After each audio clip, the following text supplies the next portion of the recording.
there may be times where we have to take a break, where we have to, differ from our regularly scheduled content, where we have to do something outside the box because an opportunity arises. And that was last week when we had the opportunity to do a Tyrese Maxey interview. But I can come here to say that no matter what comes up, no matter what distractions take place, we will always be back the next week to rank something. Ranking season is back. Today we are ranking the top power forwards in the NBA. I'm going to tell you something right now. I'm done with the talk of the league is deeper than it's ever been. Because when I got to 25 through 30, when I got to the second half, I was like, hey, man. Maybe we don't need expansion, actually. Yeah. we don't have to do that. I'm shutting all that talk down. You are right. We don't need to do an expansion because teams like the Charlotte Hornets exist. Teams like the Milwaukee Bucks still exist. And look at that. The Bucks? Like, that's very different levels of split teams. Very different. But have you guys noticed that we have yet to mention a Buck? A single Buck in the rankings, and this is week 3 so far. Week 4. You are true. That's crazy, right? That's hilarious. If you take Giannis off of the Bucks, it's disgusting. Yeah. Like it's. What are we talking about? It's worse than the Hornets. Yeah. Well, yeah. If you take away the second best player in the world, yeah, it'll be worse than the Hornets. But like nobody else, there's nobody. There's not a damn soul left outside of that. Oh, Miles Turner, shut up. He'll make the Sanders list somewhere. I guess. Like I said, we're here to rank the top 30 power forwards in the NBA. Before we get to that, like I said up top, last week we took a break from breaking season because we got to interview NBA All-Star Tyrese Maxey. Mm-hmm. Go check that out if you guys didn't get a chance to see it. It was a real good interview. It was hilarious. He was a pocket full of sunshine, as expected. As you guys know, every time we mention his name, we talk about the fact that he never stopped smiling. He smiled for the 30 minutes we were with him. Exactly. Never saw a frown. And after that, after you guys watched that, check out episode 6 of House Call. That just dropped today as of recording this. Best episode yet, I think. Pretty much by far. I think the stride of the show is starting to get going. We did one question that will define every NFL team's season. Very long episode. Good juicy content. How long was it? Was it like... It was a marathon of yapping. It was 3 hours and 40 minutes. Jesus Christ, man. Damn near 4-hour episode of just flapping our gums. And we're here back today for another 3 hours of TD3 content. We're spamming out 9 hours of content a week. Yeah, man. Check it all out. Check out the interview. Check out House Call. These podcasters can never, man. The stamina we possess. The rest of the game... They can't do it. They can't do it. We're the Travis Hunters of podcasting, where it's like, in terms of just being able to podcast and do your job all day long. Yeah. Come on, man. Summer separations is what we do during the offseason. Work harder. The app never ends. With that being said, let's rank these power forwards. The cranium is crazy. Oh my God. I mean, I really don't know what to say. Crayon eaters, rejoice! You say happy birthday yet? Get out of my face. Bro, did you spill water on yourself? Yes, I did. Indeed. Did you see that? No. He has water all on his shirt. I got a couple drips of water on my shirt. What do you mean a couple drips? Hey, we're starting back up. I had to go do something real quick, but that's the cue after the intro. This man cannot drink water. Get off my dick and get off my dick. I hope you know what you're doing right now is ridiculous. Grown man can't drink. You know that's illegal? illegal? And what's crazy is if you open this lid, it has a straw. Like, is it on Cricket right now? Do you know that's illegal? What, exposing? Dick riding without a license. Get the fuck out of here. You're done, sir.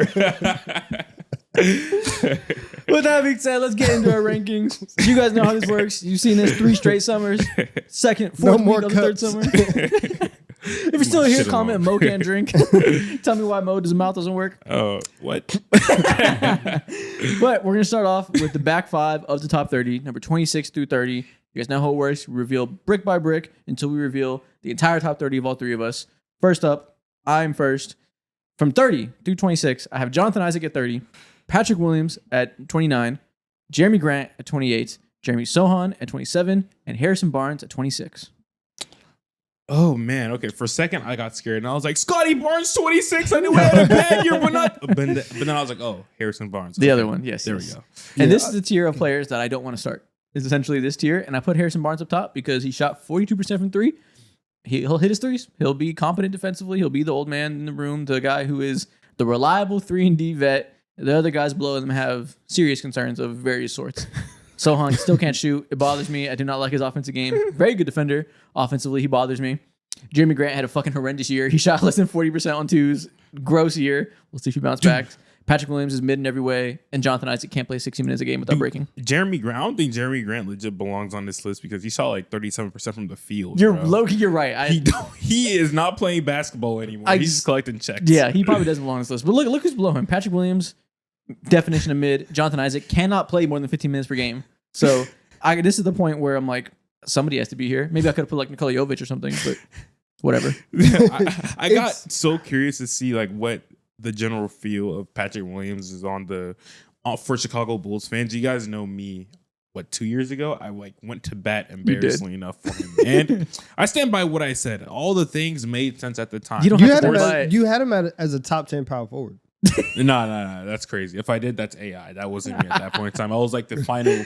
That was the first. Like you were extremely high. I was a test dummy for AI. Bro. I don't know if it was top 10, but you were high. I remember being like bewildered. That was the argument. As I was doing a lot because I was so mind blown, and I was like, you need to realize this is crazy. For me to react that harshly, it had to be top 15. So I went on the Chicago Bulls Reddit and I wanted to see what the general feel was for Patrick Williams, and they said strengths, collecting checks, weakness, playing basketball. They said body, Tarzan, mind, Jane. Body Tarzan is crazy. That feels racist. It's kind of. I don't like that. I don't like that. Tarzan isn't even black. That's not nice. Tarzan's whole thing is he's fucking raised by gorillas. Monkeys. Damn, yo, they don't like him at all, bro. They gave him $90 million. But yeah, man, this man is third percentile in field goal percentage at the rim for forwards. He's in the bottom 3% of forwards shooting at the rim. He shot 35% from three, nice and average. Previous years, he shot higher percentages in low volumes, so maybe it's a down year. He shot 40% the past 2 years, but not a threat from three. 40% from mid-range, which is 41st percentile.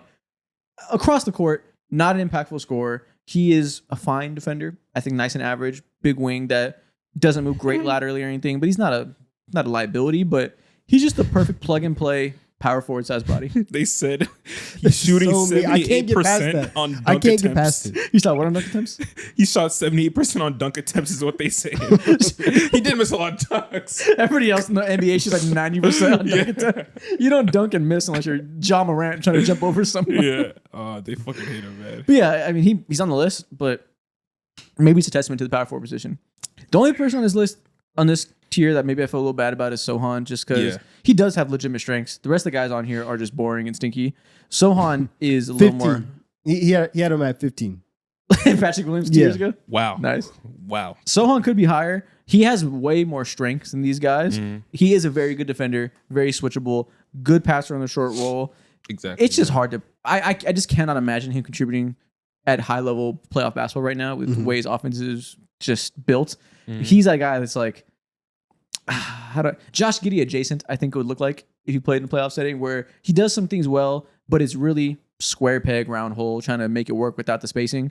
And he's not like Jared Vanderbilt level a non-shooter. Like he'll shoot it, but it's not too far off. Yeah. I think one thing, I have him higher for sure, but one thing I will say is that, why are you still laughing? Because you just have water all I'm supposed to water on you right now too. I won't be laughing Even the at score. But the thing about Sohan, I'm telling you right now. So I'm looking at your shirt and I'm looking at the clock. I'm seeing how long it takes to dry. how long do you think it's gonna take? like 30 minutes probably. You're fucking lying. It's gonna take 15 more minutes. I don't believe you. But my thing about Sohan that I was gonna say is that I do feel like in order to not feel a lot of his weaknesses, you need to be playing with a generational star, and luckily he does have that. So I think that's probably why I put him a little bit higher than you. And I think in order to escape those things, his weaknesses, you have to be a big, and luckily he is a big. Obviously, he's not like ferocious at the rim or anything like that, but I do think his skill set is still valuable.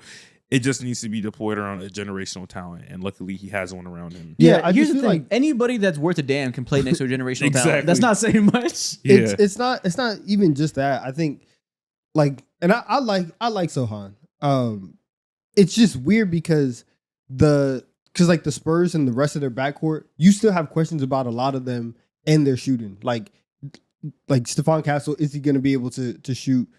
De'Aaron Fox, is he going to be able to bounce back as a shooter this year now that he's healthy? Dylan Harper as a rookie coming in, like what's his shot going to be like? And so now you think about all of like those three guys, and some combination of those two might be playing at a certain time, and then you have those two, and then Wemby. So it's like, where do you fit? And if Sohan is on the floor, you would want him to be the only non-shooter, right? Because it's very hard to survive with two non-shooters. Sohan, I do think that because of his defense, he can be on a playoff team that actually is doing stuff, but everybody else has to be perfect. And so that's where it really handicaps you in terms of like high level basketball. But the Spurs aren't there yet. And I think that also like the lower level, like second half of the, second tier teams, whatever, the ones that either are in the play-in or aren't making the playoffs, they can have a Jeremy Sohan and they'd get better. Yeah, he's not going to start long term, I think, unless the shot develops. So 6-man power forward defensive specialist that doesn't space the floor. We see very quickly that those players go from like cute, nerd, fun, I love this player like Jared Vanderbilt, and then you see him play the Denver Nuggets and you see Mike Malone be like, do not touch him. Stand 40 feet away from him if you can. Yeah. Let him stand in the corner every play.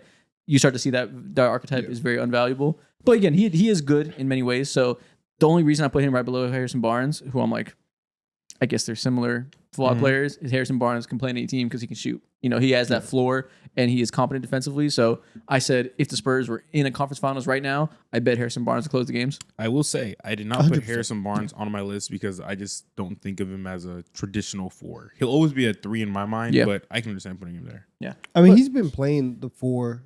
Like he's been in that slot, and the majority of the lineup that he played last year were at the 4. So it's like, I agree with you though. Yeah, I mean, that's the thing where like we put like Tatum and KD and stuff on the small forward list just because modern NBA, a lot of teams just play 2 small forwards, but like you're not going to compare those guys to Giannis. Like we know what a traditional power forward is, but yeah, I put Harrison Barnes here. But if he belongs to small forward, that's fine. I like that though. Next up, Mo, who do you have this year? So at 30, I have Sam Hauser. 29, Nikola Jovic. 28, Kuminga. 27, I have Tobias Harris, and 26, Bobby Portis. That's kind of mean to Tobias Harris. Very mean to Tobias Harris. Is it? Yeah, Tobias Harris is much better than this class of players. Also, Bobby Portis is super not top 30 anymore, but I will not spend too much time arguing against Bobby Portis, but he is not a top 30 power forward in my eyes. Jeremy Sohan or Jeremy Grant definitely isn't either. Yeah, I'm okay with that. Like he's like the worst player. I think Sam. I thought of Sam Hauser as a small forward. Wow. Bobby Portis. Never mind. I'm not one. He still put up effective numbers, and he was like a jolt of life that they needed. Shout out to jolt of life. They had so much life. I mean, jolt he to can the Bucks scream roster. exactly right. He can scream. He gets your little post hooks here and there. Hit the 3-point shot. He still offers a good level of production offensively. He's not bad. Okay. You think he's trash? She's trash. But Tobias Harris to me is higher just because he's so... Wow. He's hating. Wow. Tobias Harris I think should be higher just because he's very competent in like every way. He doesn't have like... So here's the thing. People hated him when he made $40 million a year because he was making $40 million a year. But as a $19 million vet, it doesn't really make you worse in any meaningful way. Like he's very baseline average at every skill and some above average skills with the ball in his hands, but very competent in like floor raising. So to me, that makes him a little bit higher. I don't have him too much higher, so I'm not going to slander you for it. Is what Tobias Harris has to be like the only player that everyone's like, you need to play for free. Because I feel like at any number, you need to play for free. At any number, you're gonna get to a Tobias Harris moment in the playoffs and be like, why is he making $10 million a year? This is crazy. Like, but he is, like you said, he's competent, and he is like, at least for me, like he's higher than 27, and he's definitely better than Bobby Portis. I love Bobby Portis, but Tobias Harris is better than him. I love Bobby Portis in like 2021.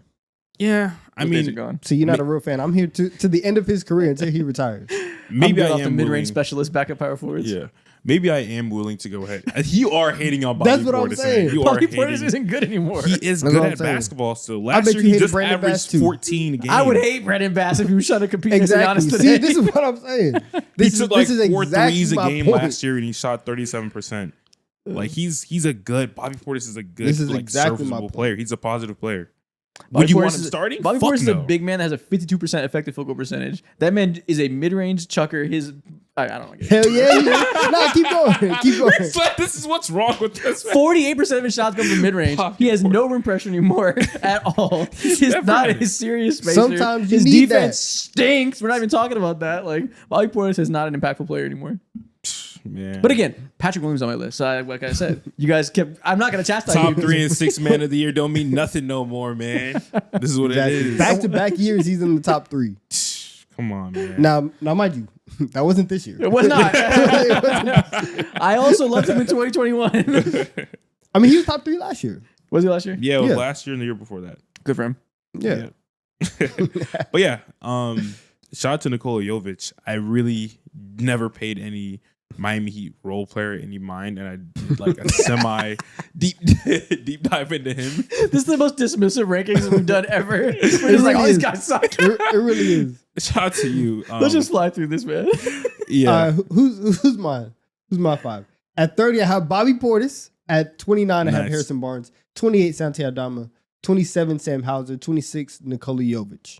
Okay. Okay, same group of names. Nice. I have Santi Aldama a little bit higher. I like He's- Santi Aldama a lot. I like him too. I like him. At times I think that the idea of Santi Aldama is better than like the actual player or like Yeah. what you're actually getting. And I do think that like defensively a little bit inconsistent. Slow footed for yeah, sure. not- That not amazing. Definitely sucks. And at the end of the day, he's a power forward that's gonna play like 26 minutes in the regular season and play like 20 in the playoffs. So it's like you're cool, like you're there, and I respect everything that you But bring. he's not. He's better than Sam Hauser though, for sure. He is much better than Sam Hauser. Listen, man, there's sometimes where I'm like, hey, Sam Hauser can play, you know? Just because you don't expect it, that's why. And I, listen, maybe that's what it is. maybe that's He it. said But he Sam could Hauser, play. but Sam Hauser is. So you all right, white boy? You all right. So you know what? This guy's a hooper. He saw him do one pull up, man. He said, "Yo." Nah, but Sam Hauser, listen. Wasn't Sam, there some game this year he had like 8 threes? That's all I remember. yeah, it was ridiculous.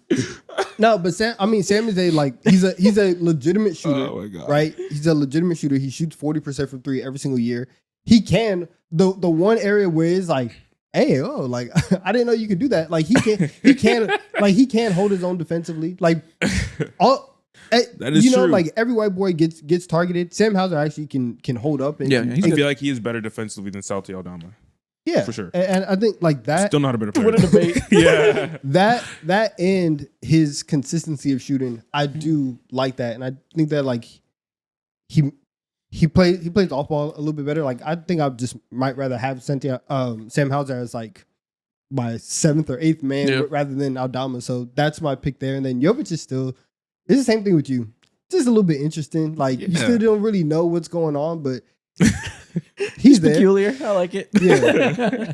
Okay, let's go to the top 25 where the players get good. We had to get through this bottom 5 just because power forwards is weird because so many small forwards play power forward. Mm-hmm. So a lot of the starters are technically forwards on last week's list. So this is just the gutter. Shout out Bobby Portis. Shout out Bobby Portis. That's Oh 13 my and 8 God. right there. You're gonna respect that. I suppose if you have Bobby Portis, if you have 2 fans in this world, they're on this couch right now. Next up, Donovan, who do you have from 25 to 21? At 25, I have Jonathan Kuminga. At 24, I have Jeremy Sohan. 23, I have Obi Toppin. 22, I have Jeremy Grant. And at 21, I have Jabari Smith Jr. Again, Jeremy Grant just simply coasting off a name and reputation. For sure. But, for you the know, longest. Maybe it was a bad year. Maybe he'll bounce back. Listen. Listen, man, nobody's perfect. You No, know? fuck that, man. Everybody makes mistakes. That man Everybody is has committed bad to years. being a fashion model these days. I looked at his Instagram. I was like, bro, you dead ass 37%? What are you doing? Dude, he's 32. He's due for a bounce back. He hasn't posted nothing about basketball in like a year, bro. It is what it is. He's going to be 32 in January. Bro, he's It is what it is. Get him in a.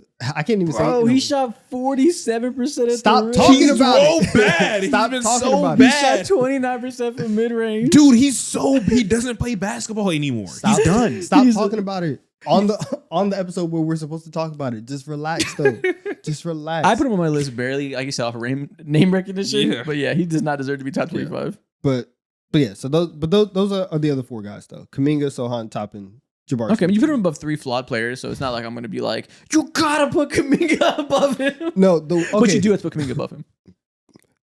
Listen, I'm not gonna go too crazy, but the way you were talking about Bobby, listen, man, I can't stand Jonathan Kuminga. Oh my goodness. At this point in time, he frustrates me. Again, on one hand, I feel like I say this all the time. At one hand, shout out to you. I respect the fact that you are so confident in your abilities and you're telling the world, I'm shackled, like I'm in chains. Steve Kerr will not free me. Like I can do more. I do respect that, and I respect your ambition of trying to chase the bag. But my guy, when you get your opportunity in this system, like guys who don't work out in proven systems and proven teams, like it really is a really big red flag for me that like they have a very specific need. Your skill set fixes that need. Like everything that you talk about with the Warriors is like, man, they need some athleticism. They need some youth.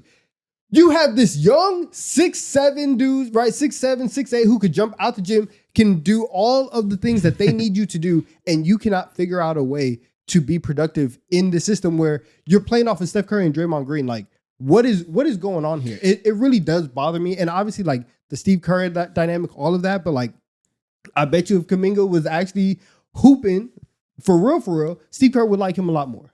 He's kind of similar to Sohan. I'm actually not mad at you putting them next to each other. I think Kuminga is better because the simple presence of being a spot up from 3 makes him playable on a baseline level. But he's like Sohan in that Sohan is really good at rebounding, specifically offensively, and a good switchable defender. But offensively as a scorer, it's all non-existent, right? Kuminga is incredible as a slasher. He legitimately has like superstar level slashing ability that if that slashing was extrapolated to the rest of his skills on an even level, this would be an all-star player. But it's not the case. And he has these flashes where he has stretches for a few weeks where you're like, he's putting it together. This is Jonathan Kuminga's bench unit. And that's because in those stretches, he always shoots league average or better from 3. Every other stretch where he's not jumping off your screen, putting it together, it's because the 3-point shot isn't falling.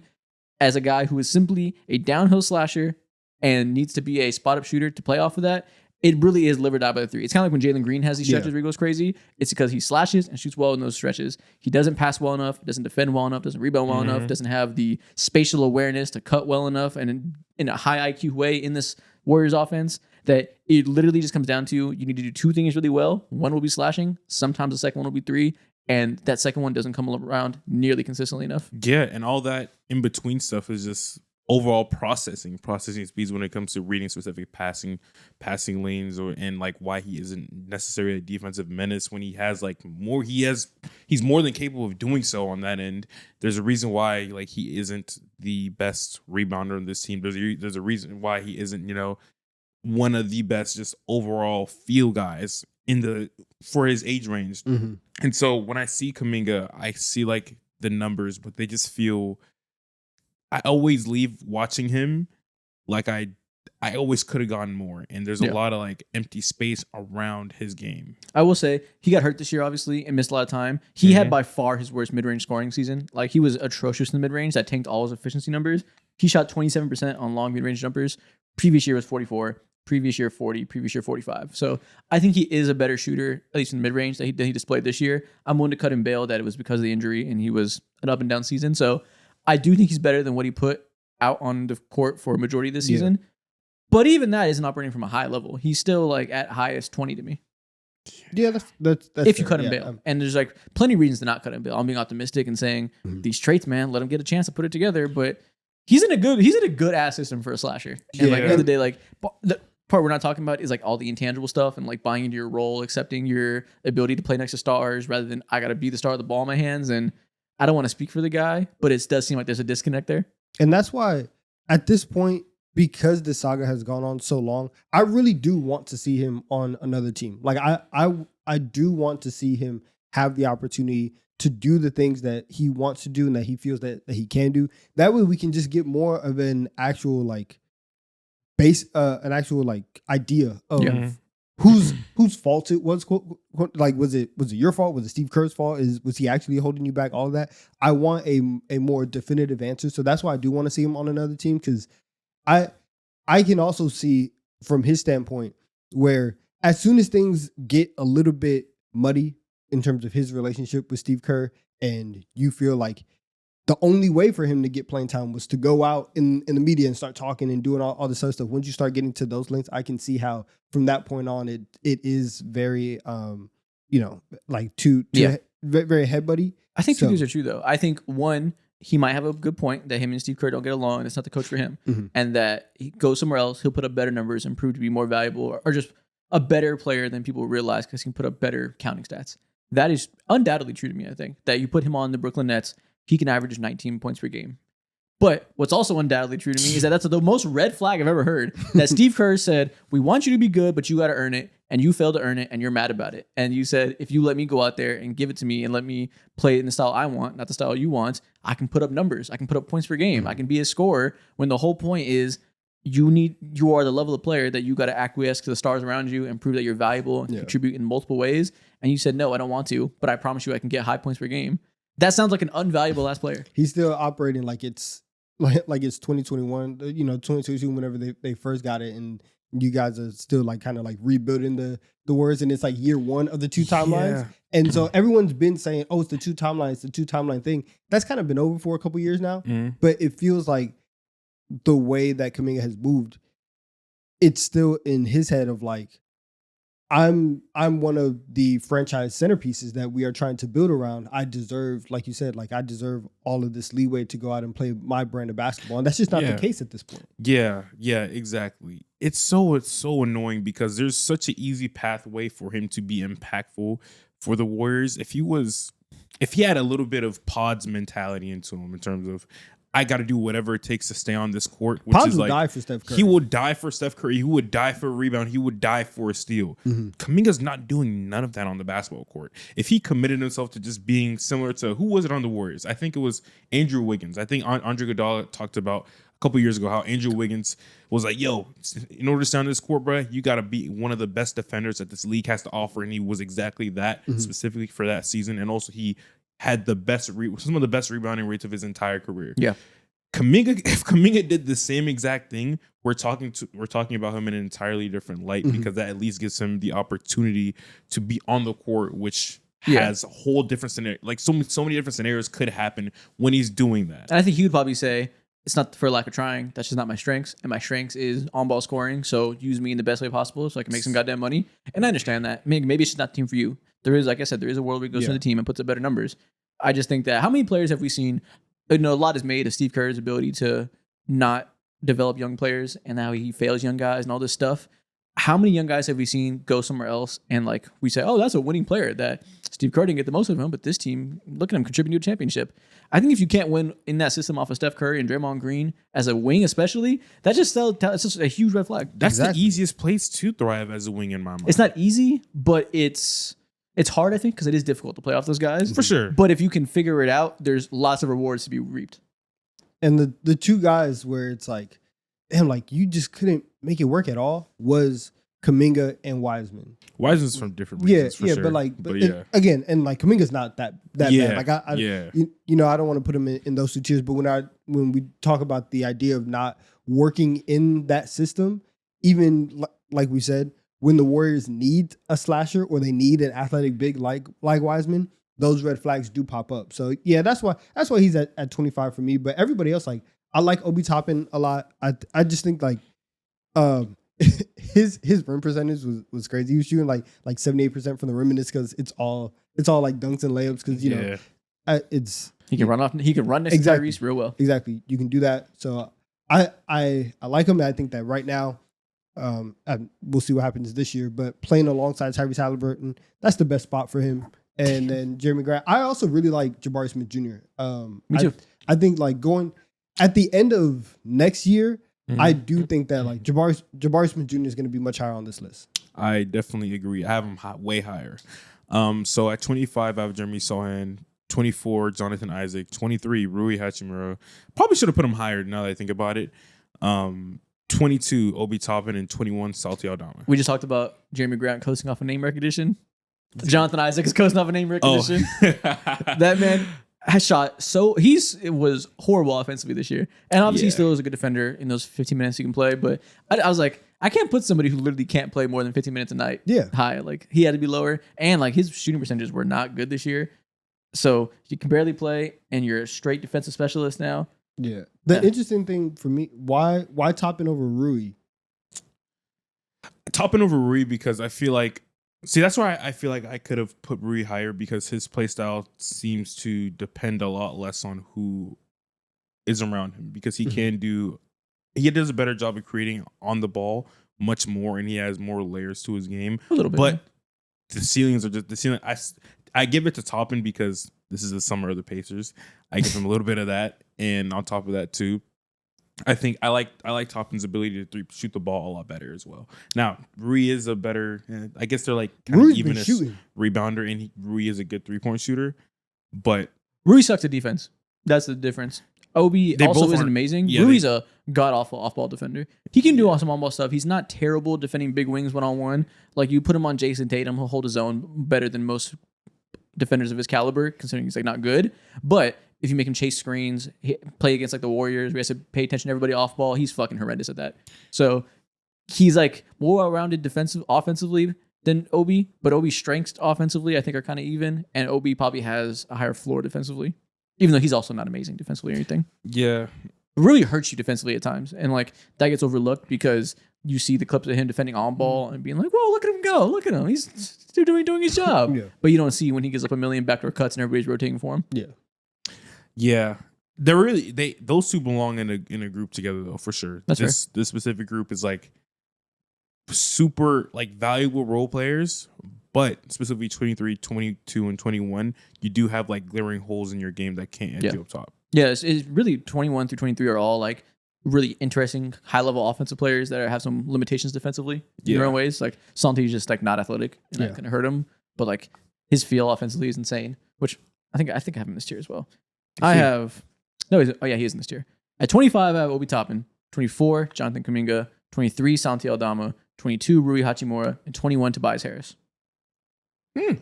Okay. Yeah. Pretty. Tobias Harris is kind of a tier break. Like he's better than these guys. Just 'cause Yeah. he doesn't have those glaring weaknesses I mentioned, but Makes not- sense. not But terribly far apart. Everybody else is kind of in the same tier. We finally have some agreements of like yeah. 20 through 26. Yeah, you're here. Yeah, these are limited players with some pretty strong strengths. Mhm. Whereas the guys below were like mid. These guys have their strengths, but there's certain reasons why they never became like elite role player, Derek White, OG Anunoby status. They're solid starters, but nothing crazy. Yeah.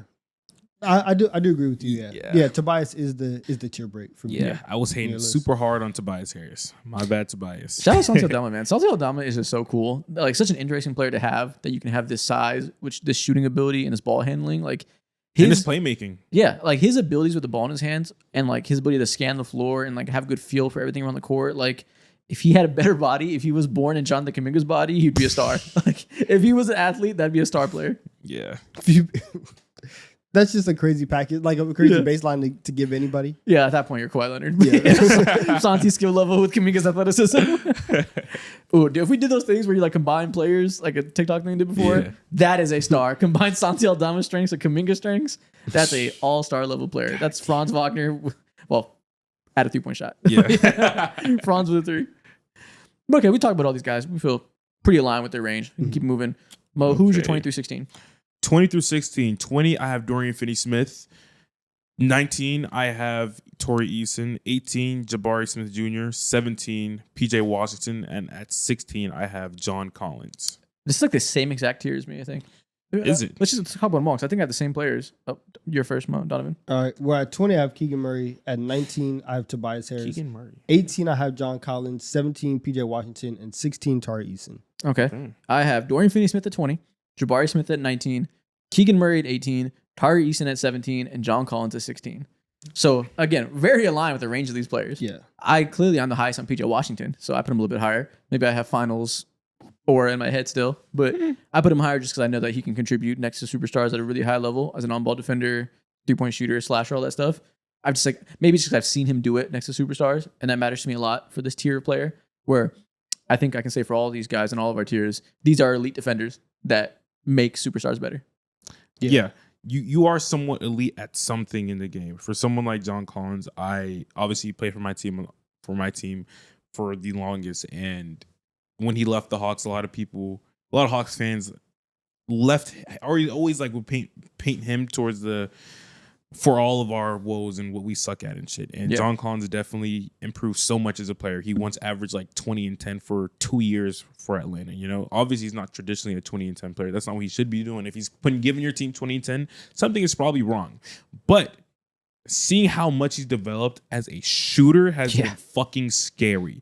He's legitimately a 40% 3-point shooter, 39, 38 sometimes, but he's one of the better shooters on the court of all time. And also on top of that too, he's still a fantastic slasher. He's still amazing above the rim. He's still also a great rebounder. And when it comes to the in-between stuff in his game, which is just creating your own shots a little bit or just getting an easy one-step pull-up dribble into a mid-range shot, he can do that now as well. He's a fantastic player who's just waiting to get a similar opportunity to someone like PJ Washington. I genuinely feel like he is better than him too.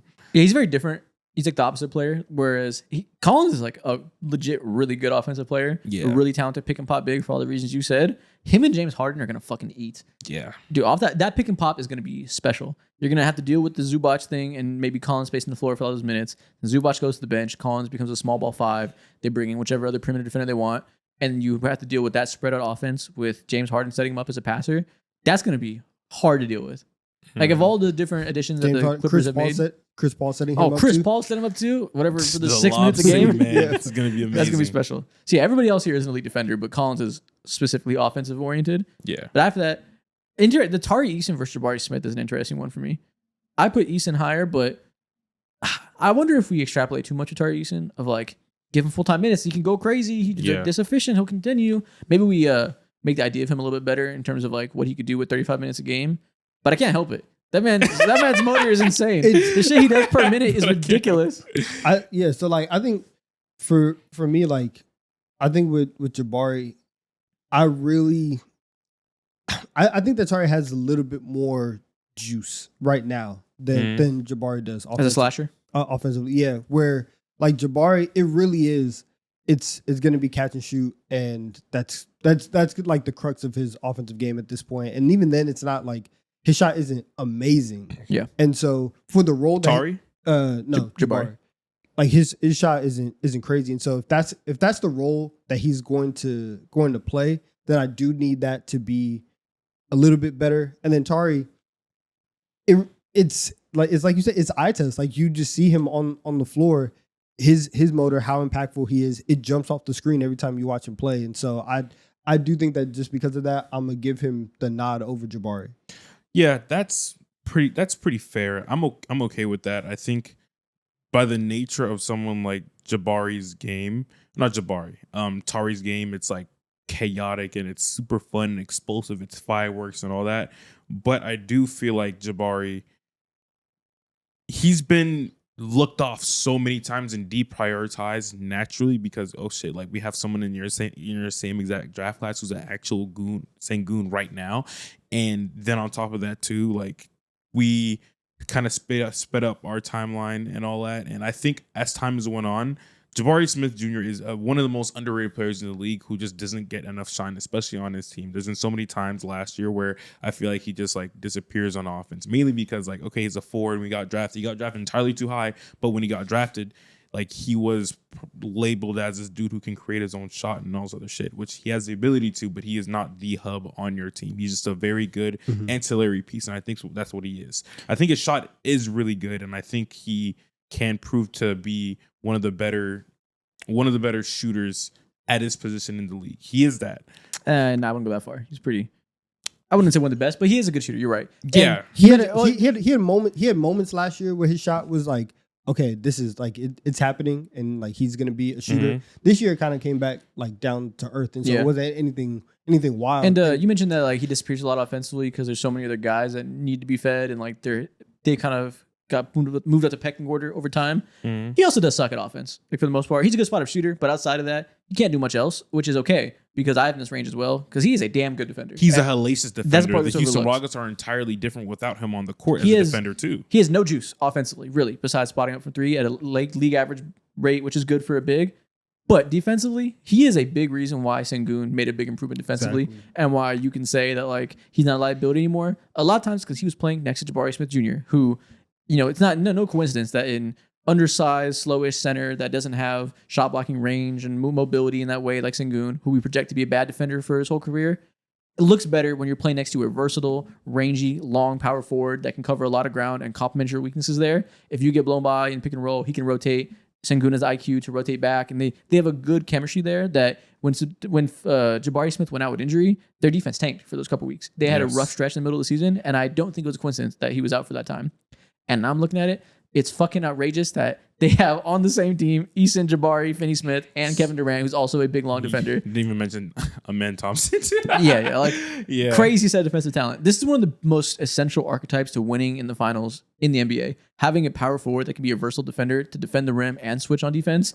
Almost every single championship team of the modern NBA has one of these guys, and the Rockets have fucking 4, 5, if you count men as that. Like, their defensive talent is insane. And the one thing that I think I'm a little nervous about for Jabari in terms of like why he wouldn't move up this list is just because of all the names that you just said. Like Dorian Finney-Smith, he can do all those things and also shoot better than Jabari. Tari Eason, his activity, the same way that it just stands out, he might be able to do that. And then also, we're putting Kevin Durant at the 4. And so now when we're talking about who's going to play the 3, how are we going to do KD that? might play the 3. I think they might start him and Jabari Smith together. Okay. And that's fair. But like you can also see, lineups where they also signed Clint Capella. I'm so interested, at least like in the regular season, because in the playoffs, like obviously like Clint's not gonna have minutes like that. Well, maybe, but he's good. It's weird. Yeah, but we'll see. But they have so much length and so much size that how Ime ends up deploying all of that and who plays with who. That's one of the more interesting things in my head in terms of like going into this next season. Yeah.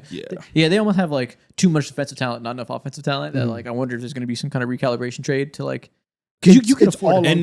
And maybe that could be the case. And I think once Jabari Smith Jr., I think he'd be the odd man out as well, probably because he probably nets out the most value. While also you probably won't feel the pain of losing him that much because you got DFS and you got to pay him soon.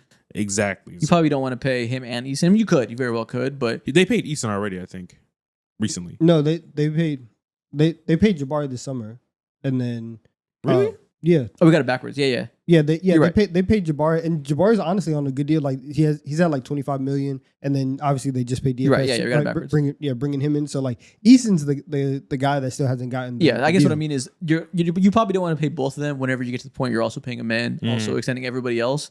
You probably look duplicative over time as time goes on. For the next few years, it's fine, but I wonder if long term they like swap one of these guys out for another complementary fit. Which really, not thinking about it, probably comes down to whether or not Reed Shepherd is good. If Reed Shepherd is good, I completely forget it, dude. They're loaded. Yeah. If Reed Shepherd's good, then you're fine. He can be the offensive boost needed, and you have all these wings, and you're good. But if Reed Shepherd does prove to be just not athletic enough and can't be what we wanted him to be, then maybe it would make sense to move one of these guys out for another offensive oriented guard. Man, either way, embarrassment of riches. The Rockets are going to be so good. Better hit. That's the 2 seed next year, man. They're going to be insane. Man, they are stuck. This is crazy. So this is the Houston Rockets tier. Yeah, exactly. The Houston Rockets tier. No one else matters. 15 through 11. At 15, I have PJ Washington. 14, I have Tumani Kamara. 13, Draymond Green. 12, Aaron Gordon. 11, Julius Randle. I struggle with Randle. Wow, I think Julius Randle's really low. Well, there's three players above him who are all all-star level as well. So it was pretty hard. Like I was debating like him versus Lauri Markkanen and stuff like that for like number 10. And some other all-star level guys. And I netted out to I respect Randle a lot for what he did this year and how they figured out how to use his skill set really well with Rudy Gobert, really well with Anthony Edwards. The deciding factor between him and some of the guys above, one of which being Lowry, was I just said if I was building a team, who would I rather have for their play style? And like if I'm building my ideal team in a world where I can like have the complementary skill sets I want, Randle's just, slightly worse off ball than some of those guys with the shooting consistencies. Yeah. It wasn't a problem this year or anything. He was good, but some of those guys just have a higher off ball floor to me. Okay, I understand that. With my thought process, for the most part, I've been like adding a little bit of that to my package, but also I'm just looking at you and how you were able to perform last season compared to the previous year. So and I think the guys above him are comparable levels. Like it's Larry Markkanen and Scotty Barnes. Like Yeah. I think Scotty had a bad year, but like I'm using contextual analysis here. The Raptors situation was dog shit. I think he'll be fine. And even then, like you put Scotty Barnes next in Randall's place on the Timberwolves, he would have performed a lot better. Like Yeah. I think those are comparable levels of player that I'd rather have those other guys for stylistic reasons. But again, these tiers are broken out by numbers. But if it was actual subjective tiers that we didn't say you have to be the same for all of us, he would be in the same tier as those guys. Shout out to Tumani Kamara, man. I know. Whenever we hear the word like breakout player or whatever, breakout star, we just look at straight point per game stuff as NBA fans. But he generally was like one of the 4 or 5 guys who made a complete turnaround. Was he first team all defense or second team? I think he was. second team. I'm not sure though. Either But- way, crazy year 2. Exactly. I remember when he was a part of the was he a part of the KD trade? Nurkic. Nurkic trade. Traded for Nurkic. Yeah, when he was a part of that Nurkic trade, I grew up with plenty of Tumanis in my life, and whenever I see them, I'm just like, too many cameras, And whenever this trade happened, I'm like, okay, and this dude, too many cameras got thrown into the trade, and to see him just like completely elevate to this player which is easily one of the most valuable archetypes in the league is genuinely jaw dropping. Yeah. because Random. now, He kind of looks like Gerald Green in the face. Joe Green. You glance at this with the same facial hair and braids. He kind of looks like Gerald Green here. I think the braids are doing a lot of carrying on that. Yeah, and the facial hair. And just being light skinned. Yep. Just Similar a light-skinned smile. dude. This is Gerald. I see it actually. This I is see Gerald it. Green. I see it. I see it. They don't actually look alike, but we just know all these features we just described. At first glance, I thought I was looking at Gerald Green. Okay, interesting. You said you grew up with a lot of Tumanis in your life. You He mean like, said they don't actually look alike. Yeah. But, Yeah. if you just see light skin, you're like, yeah. yeah, pretty much. Same facial hair, same hair. Like, You said I grew up with a lot of We're Tumanis just in my racist, life. yeah. yeah, what did that mean? Like, you had friends named Tumani? Yeah, and like Oh. family members. Tumani's he's West African. Mm. Yeah, he's West African. Tumani Kamara is a West African ass name. Is it? Yeah, What is it like? It's just I think he's Malian. Mm. It's mainly like Mali, places like that. gotcha. Good for Yeah. Tumani. Yeah, I didn't know. Good for West Africa.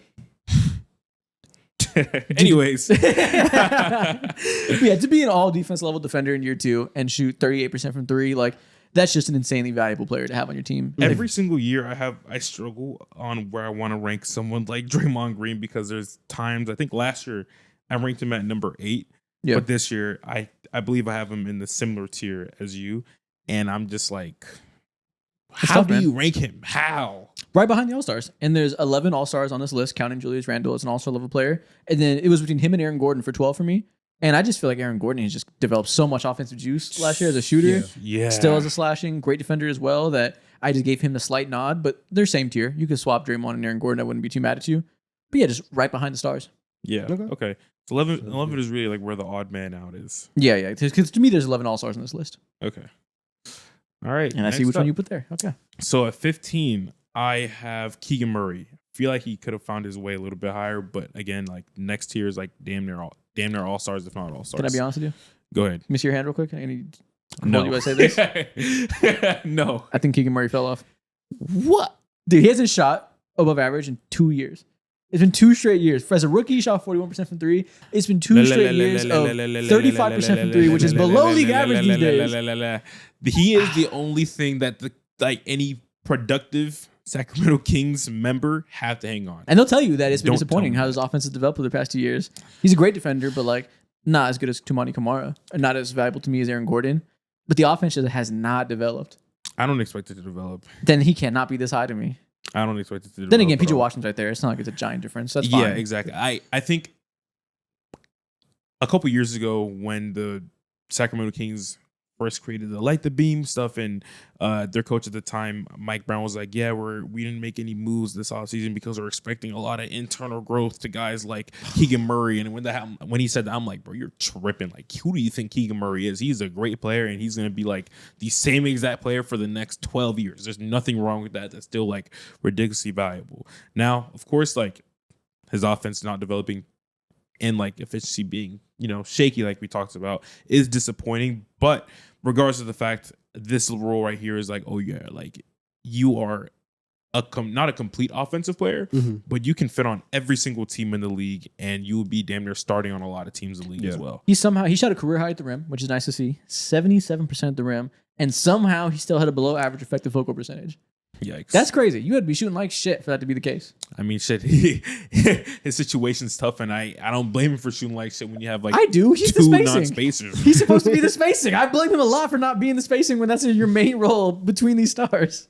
All the attention's on him, man. Him and Zach LaVine. So much pressure on you, man. No, it's not. Zach LaVine was there for like half a year. Like, That's just not all on him though. Like he needs which to means be that the even guy. more attention was on him. He's supposed to be the glue guy that alleviates attention from the guys that do stuff with the ball in their hands. And if you're not doing that at the same level that you were as a rookie, it's understandable why me things are kind of see. falling apart. Let me see what he shot last year. And he hasn't been terrible or anything. I mean, I had Keegan Murray. Okay, dribble now over mind this. you, listen, I'm gonna say this right now. Yes. His 3-point percentage has gone down every single year. 42%, 36%, 34%. Yeah, Wow. How are we feeling about that? I don't love it. He needs to Not be the good. spacer. Like, that's his whole role. And again, he's obviously improved in other small areas, but like Rim percentage has gone up every single year. salute. But effective field goal percentage is still down every single year, despite the improvements as a physical driver. It's not a good sign. And I Yeah. think he's a very good defender, but not like premium best of the best to make up for it. Like I've never thought about putting him on an all defensive team. And that's where he'd have to be to make up for the shortcomings as an offensive player. Yeah, that makes sense. That would make sense. That would make But sense. everybody else in your tier, I like. Yeah, I mean, Like- Scotty Barnes, you're digging him from the struggles last year. That's fine. I mean, I have him one spot above Randall, I think, so that's understandable. Yeah, I think this next tier of like 11, 10, and 9 are damn near interchangeable because they have all these players have somewhat had down years. Yeah, I'm worried about Scotty for sure offensively, but I still do believe that like put him in a second option role, like I always say, next to Anthony Edwards, exactly where Randall's in. I think he would be stupendous. Yeah. Brandon Ingram said, "Watch this, I got some for you." So yeah, I hope he goes crazy. I hope that works. Don't know who you got.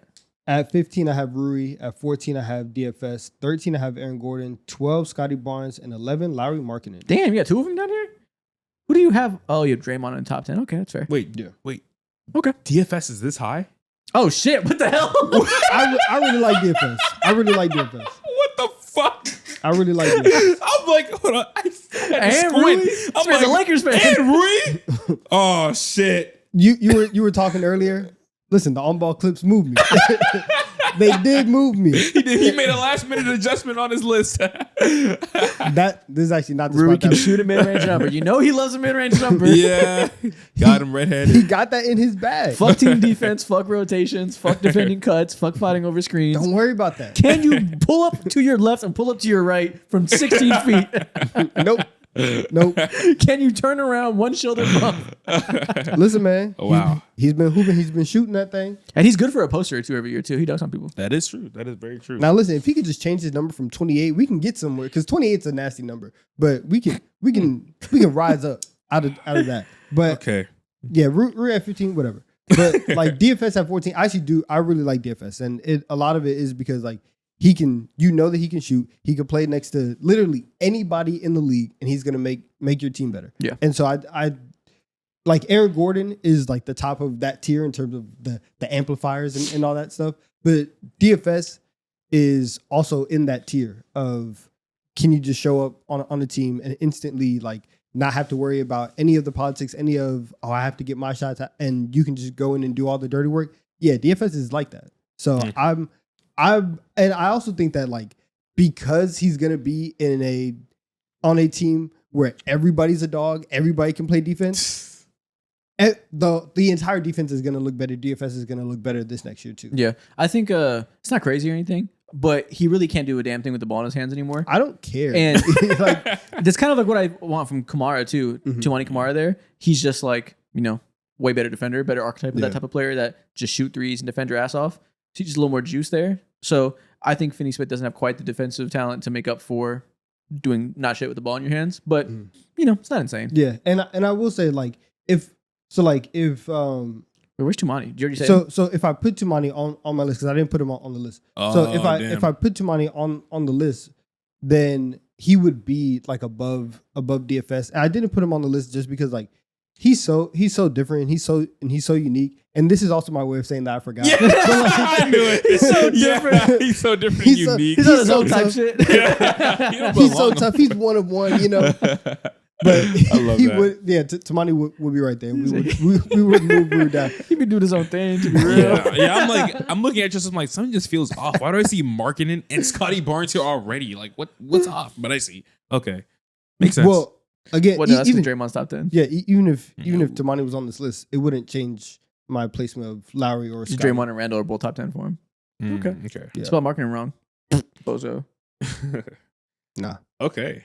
I like this. I like this overall. Marketing Scotty Barnes and Gordon, that feels like a fine order. Exactly. Okay, there we go. Let's move on to the top 10. Donovan, who is your 10 through 6? At 10, I have Draymond. At 9, I have Zion. At 8, I have Jalen Johnson. At 7, I have Jaren Jackson Jr. And at 6, I have Paolo. What the fuck is going on here? And I the one thing that I will say, I'm making this amendment right now. I'm moving Paolo into my top 5.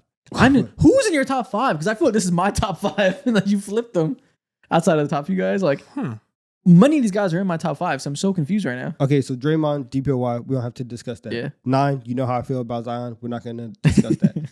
8, Jalen Johnson, love him. I need you to stay healthy, please. True. Jaren Jackson Jr., awesome. Frustrates me a lot. Fair. And then 6, again, Paolo, you need to move it into the top 5. But those 7 to 10 guys, that you know my reasonings for putting them outside of the top 5. Okay, well, let's reveal the next one, then we'll debate it. At 10, I have Scotty Barnes. At 9, I have Jalen Johnson. At 8, I have Lauri Markkanen. At 7, I have Pascal Siakam. And at 6, I have Paolo Banchero. I struggled a lot with Paolo versus Siakam. Nah, I think Siakam's entirely too low, man.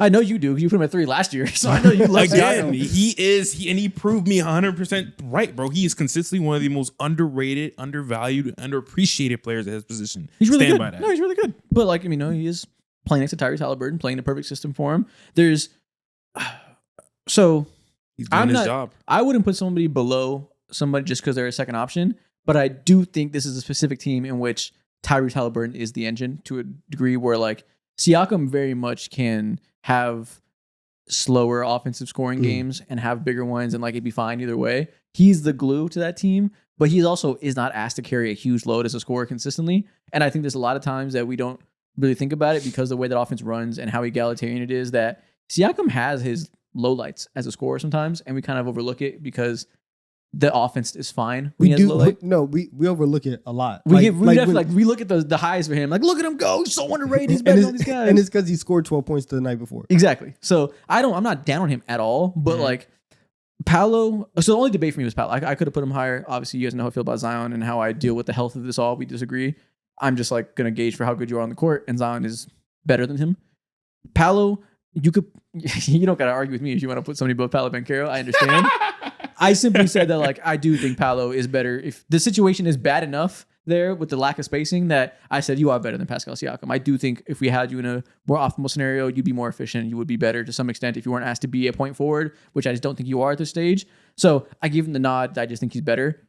But that is the line for me. Like I could very much see Siakam over Paolo. Yeah, and again, I really, really like Paolo, but the stuff that we talk about all the time in terms of like his bad habits, and whenever I was thinking about this, it really is like it's starting to creep up where going into this year, if none of those things change, then I will start to have a little bit of not even a little bit. I will start to have concern. I feel like I've given him probably the most grace out of anybody, and thinking about like the best way that he can be used. I do think that part of that is like their scheme and who they're playing with and all this. But if he is set, and maybe him and the Magic as a whole are aligned on him, like you said, being set as this point forward, and that's what you want to be, and that's how you are also casting yourself. Okay, that's fine. Then I don't think you're that, but if you think you're that, okay, you do have to take these leaps. And so if that doesn't happen, and especially now that you do have Desmond Bane, who is going to open up a lot of other things and is going to make things easier for you, if you cannot come out this season and lead your team to a top 20 offense in the NBA, we have a problem. Yeah, I think there's a lot of hyperbole with Lauri Markkanen right now. There's people that say he's the most underrated player in the league, already top 10 player in the league, bucket getter. Look at him. Yeah, he scores 30. Look at the way he moves with that size. He's an absolute problem. And they do a lot of overlooking of his weaknesses and a lot of cutting too much bail, I think, for the situation, as if he doesn't play a part in the team, as if the guy that has the highest usage in the league at this position isn't a big part of why their offense looks the way it does. Like, of course, he has the most to do with the offense, and if anybody, they do too much cutting slack. But there's also people that think like me and that blame him for a lot of things, but they go way too far where they're like, this guy's a bum. He could never be a best player on the team. He stinks, overrated. I don't feel that way. I say give him time to get there. But like you said, if this next year we don't see some improvement there, then I'm going to be like, okay, maybe we have to have a conversation. Because right now, I think he is wholly incapable of leading a playoff offense that can win at any level as a number one option in the way they're making him be a number one option, where he is playing as the primary scorer, as the primary playmaker, as essentially the point guard in offense. He, to me, is wholly incapable of that role succeeding at a high level. Yeah. But it's because he's young, and I think he'll get better. Yeah, and that's what he's like. He's 22, 23, whatever. It's a difficult role for a guy whose skills aren't developed in that way, and they're trying to make him, get trained by fire, deal with that high usage, and get better as we go on. So when they're ready to contend, he's there. But people treat him like he's already at that level, like he can already be a high-level playmaker, is already an efficient enough scorer to lead an offense with the usage he garners. Like, he hasn't had a single moment in his career outside those first 5 games last year before the injury, which, again, the injury was a big deal. We talked about that last year, that's why he came back a little slower, because that's a pretty brutal injury to come back from. So acknowledging that. But there really hasn't been a meaningful stretch outside of the playoffs 2 years ago where he shot 52% from mid-range for 7 games. There hasn't been a meaningful stretch where he's been nearly efficient enough to play it the way he plays. Yeah, and I think that's probably our biggest disconnect, is because, like, obviously he does have issues, but you look at the Magic and, like, they all suck on offense. And when we get to the playoffs, he's the only one where it's like, yes, you do have the ball in your hands, but also, if nobody else is doing it, somebody has to step up. And damn it, at least Paolo is attempting to step up. And there's games where he is still scoring 30. And that's cool. That's like pat him on the back. It's good for like brownie points and what you want to see from a player in the development path. Exactly. And like that, like I've taken that, and it's like, I know that if we can fix these other things, you clearly have the talent and the ability. And so, like, seeing that, it's like, I don't look at that and look at that as like empty playoff numbers. I really do look at that as a stepping stone and a sign of you are that guy and you can do these things. So that's where I extrapolate out for him. Like, even 36 in game 1, 32 in game 2, 31 in game 4, like, to be able to drop those numbers, I refuse. Notice it's always points per game. It's never deeper. I refuse. What's all that blue on your screen? To pull up. I refuse to pull up field goal percentage. This is his shot chart for his career. Look at all that Relax. blue. Blue means below average. Relax. Find me a strength in his scoring profile for the first 2 years. Now, mind you, he's taken, and this is honestly is kind of crazy because you really don't see this level of like volume in like today's game, but he's taken 27, 25, and these are shots. 27, 25, 25, 32 in game 4, and then 6 to 15 in game 5. You don't really see people getting up shots like that. Yeah. And so a bunch of that is, you're the only guy on this team who even has a real chance of creating for yourself or creating something for everybody else. So like, you are going to be in those positions. Desmond Bane better change their broke lives. And I don't hold that against him or anything, the lack of efficiency in the playoffs. Like, I didn't bring that up as a weakness either. Mm-hmm. But I do think that if you watch those games and so here's the thing. If you look at, in the most like, I think the right way to phrase this.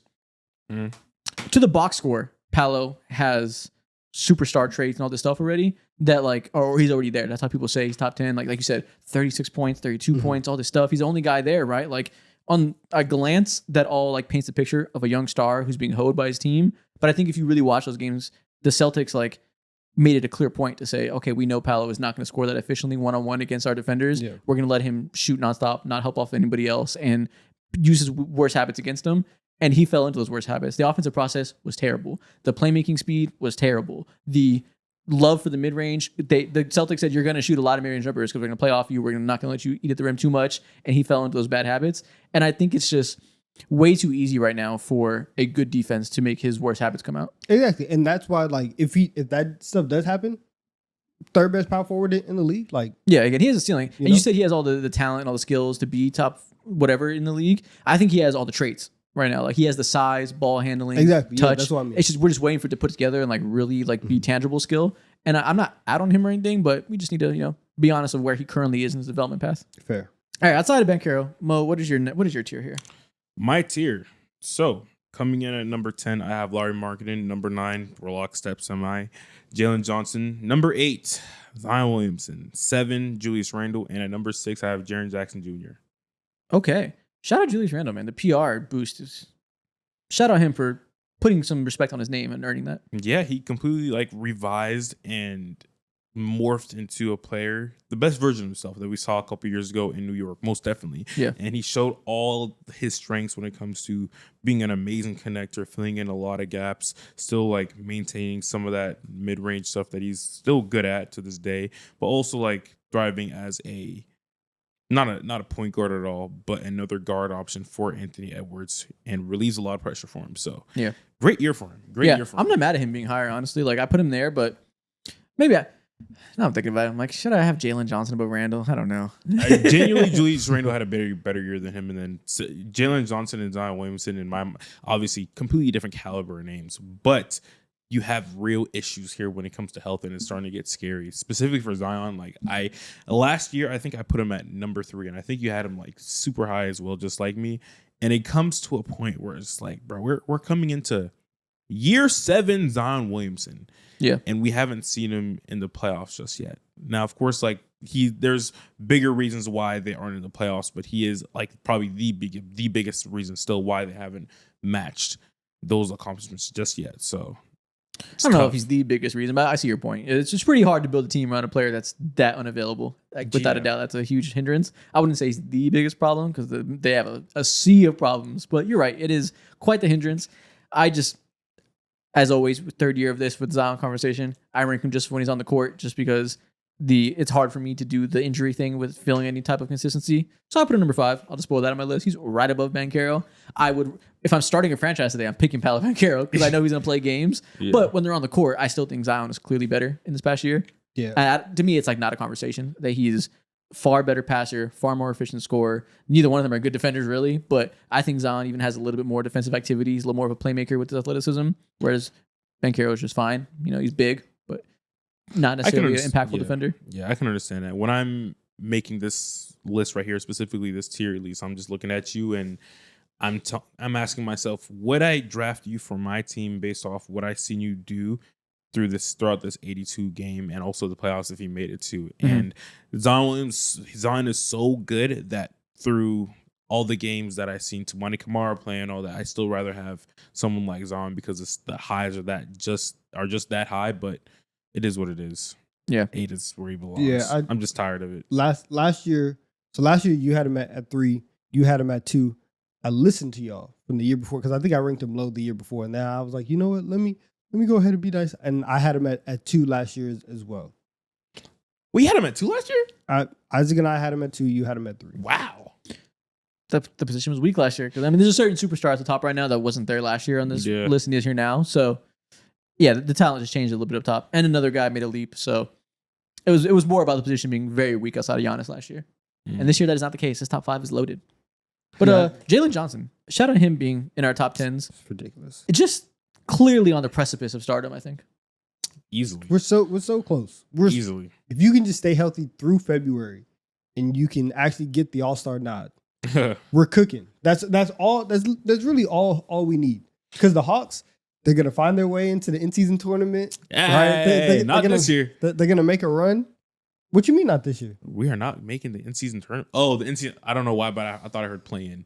Yeah, the in-season tournament it's on the books for you guys. I think you guys can get there, and I don't know. If he's healthy, he's an all-star. His 3-point shot is very TBD. He had that one good year a couple years ago where he shot extremely well from 3, back to his career averages last year at 32%. So again, but also small sample size because he did get hurt after 36 games. And in the 36 games, he was killing it on the interior, killing it as a defender, killing it as a playmaker, all around much better player than he was the year before, I think.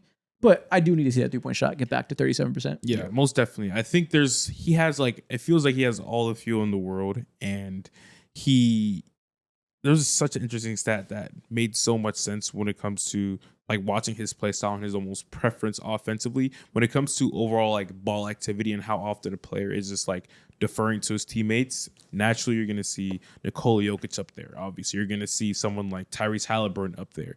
Jalen Johnson's name was up there as well. And there's a lot of the times on the court where he like pseudoed as the backup point guard because we didn't have one. And his activity on the ball and willingness to just like look for the best option at that position and size and also skill set, just like do that, is ridiculously valuable. Obviously, he's a great defender too, or at least a fine defender as well.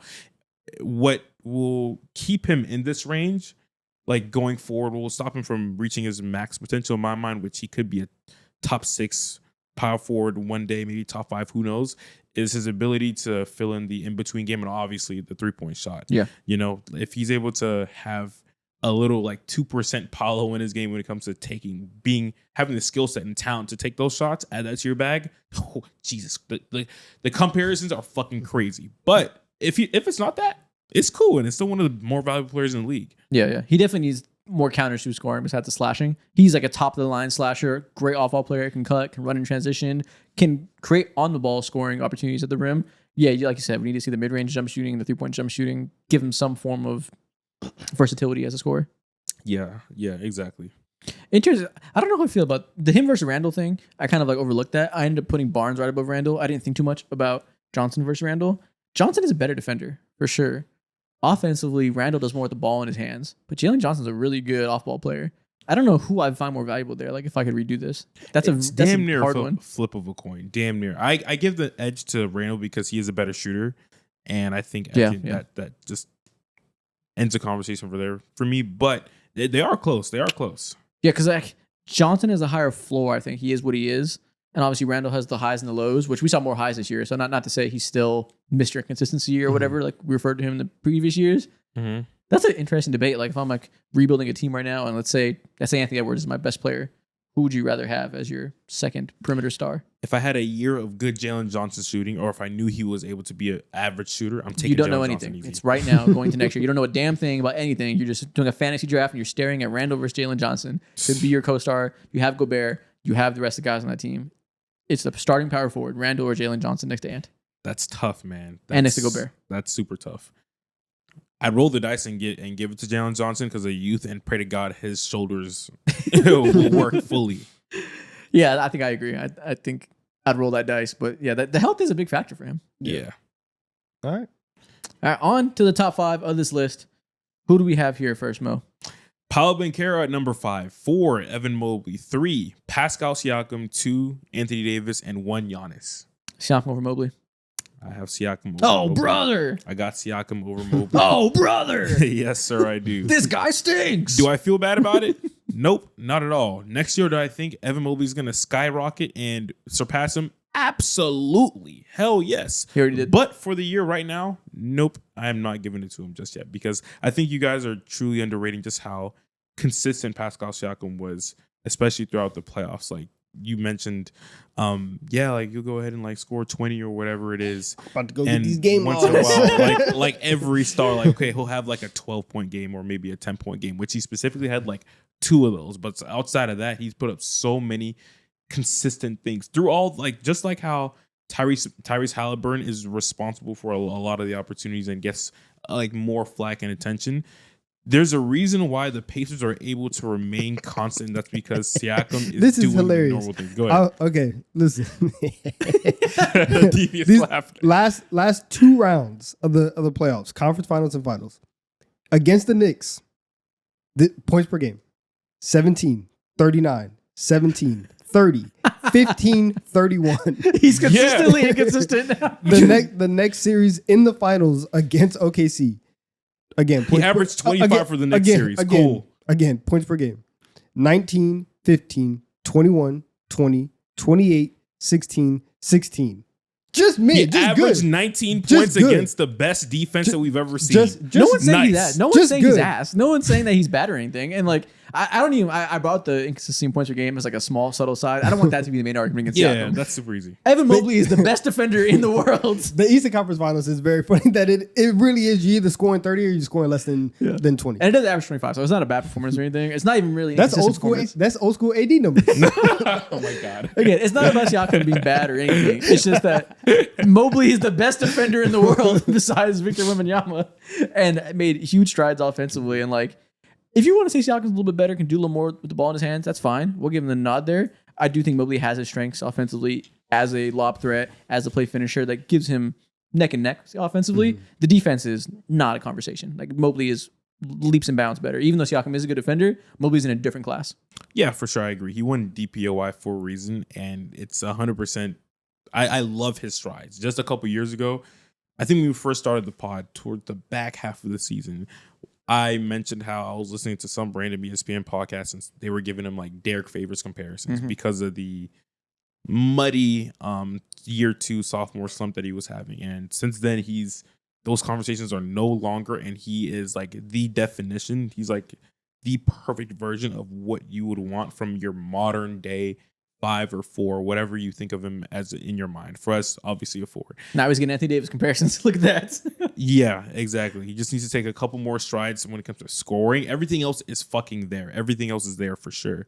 Yeah. I just still have Siakam higher. You just love him. That's fine. I mean, Do I he's feel great. bad? I love No. him too. It's nothing against him. It's just it's really not against him at all. It's just I think the guys like Mobley are just like closer to AD than Siakam to me. Yeah. That's fair.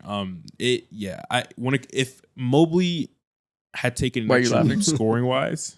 His allegiance to the cause. No, I might have an allegiance to Siakam because he's See, so I thought fucking it. I just wasn't gonna underrated. I mean, we all are, but for Siakam, of course, it's a little bit closer. So if But- you're not going to do it, who's going to do it for you? Exactly. Who else is going to do it I for you? respect it. Yeah. Oh man, the offensive consistency is so underrated. Okay. Next up, I have Zion at 5, Jaren at 4, Mobley at 3, Anthony Davis at 2, Giannis at 1. I feel like I'm the only one that remembers the year that Jaren had and how much he proved us wrong in so many ways as an offensive player. Yeah, fantastic. Did he prove us wrong? that's- Really?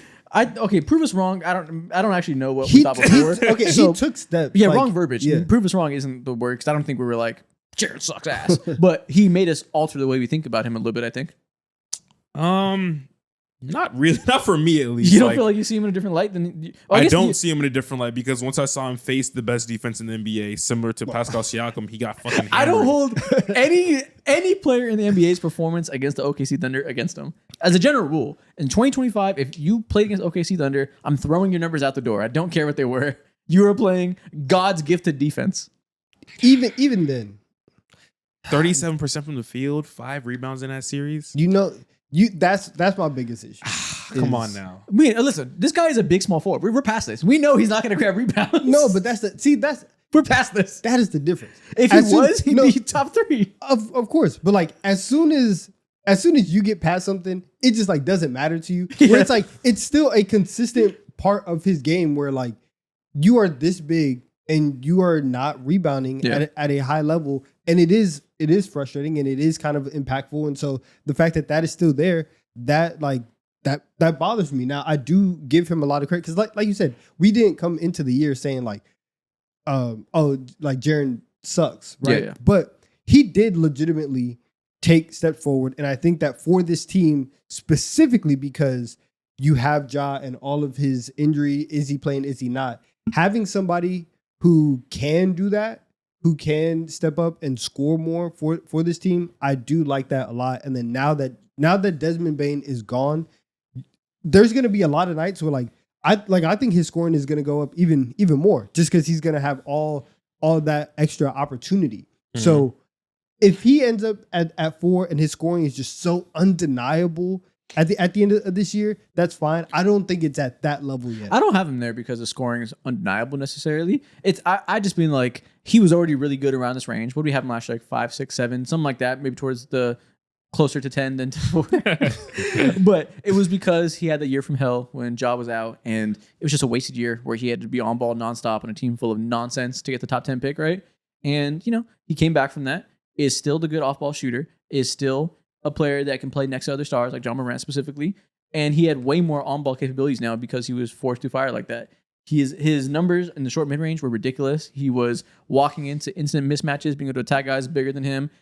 Smaller than him, be able to use his dribbling ability to get by guys smaller than him. Oh, I said that all backwards. You know what I'm trying to say? Yeah. Had the versatility to attack smalls and bigs with different skill sets and be like your legit go-to scorer in that first stage of the year when they had that new offense that fit John Morant poorly. It fit him real well.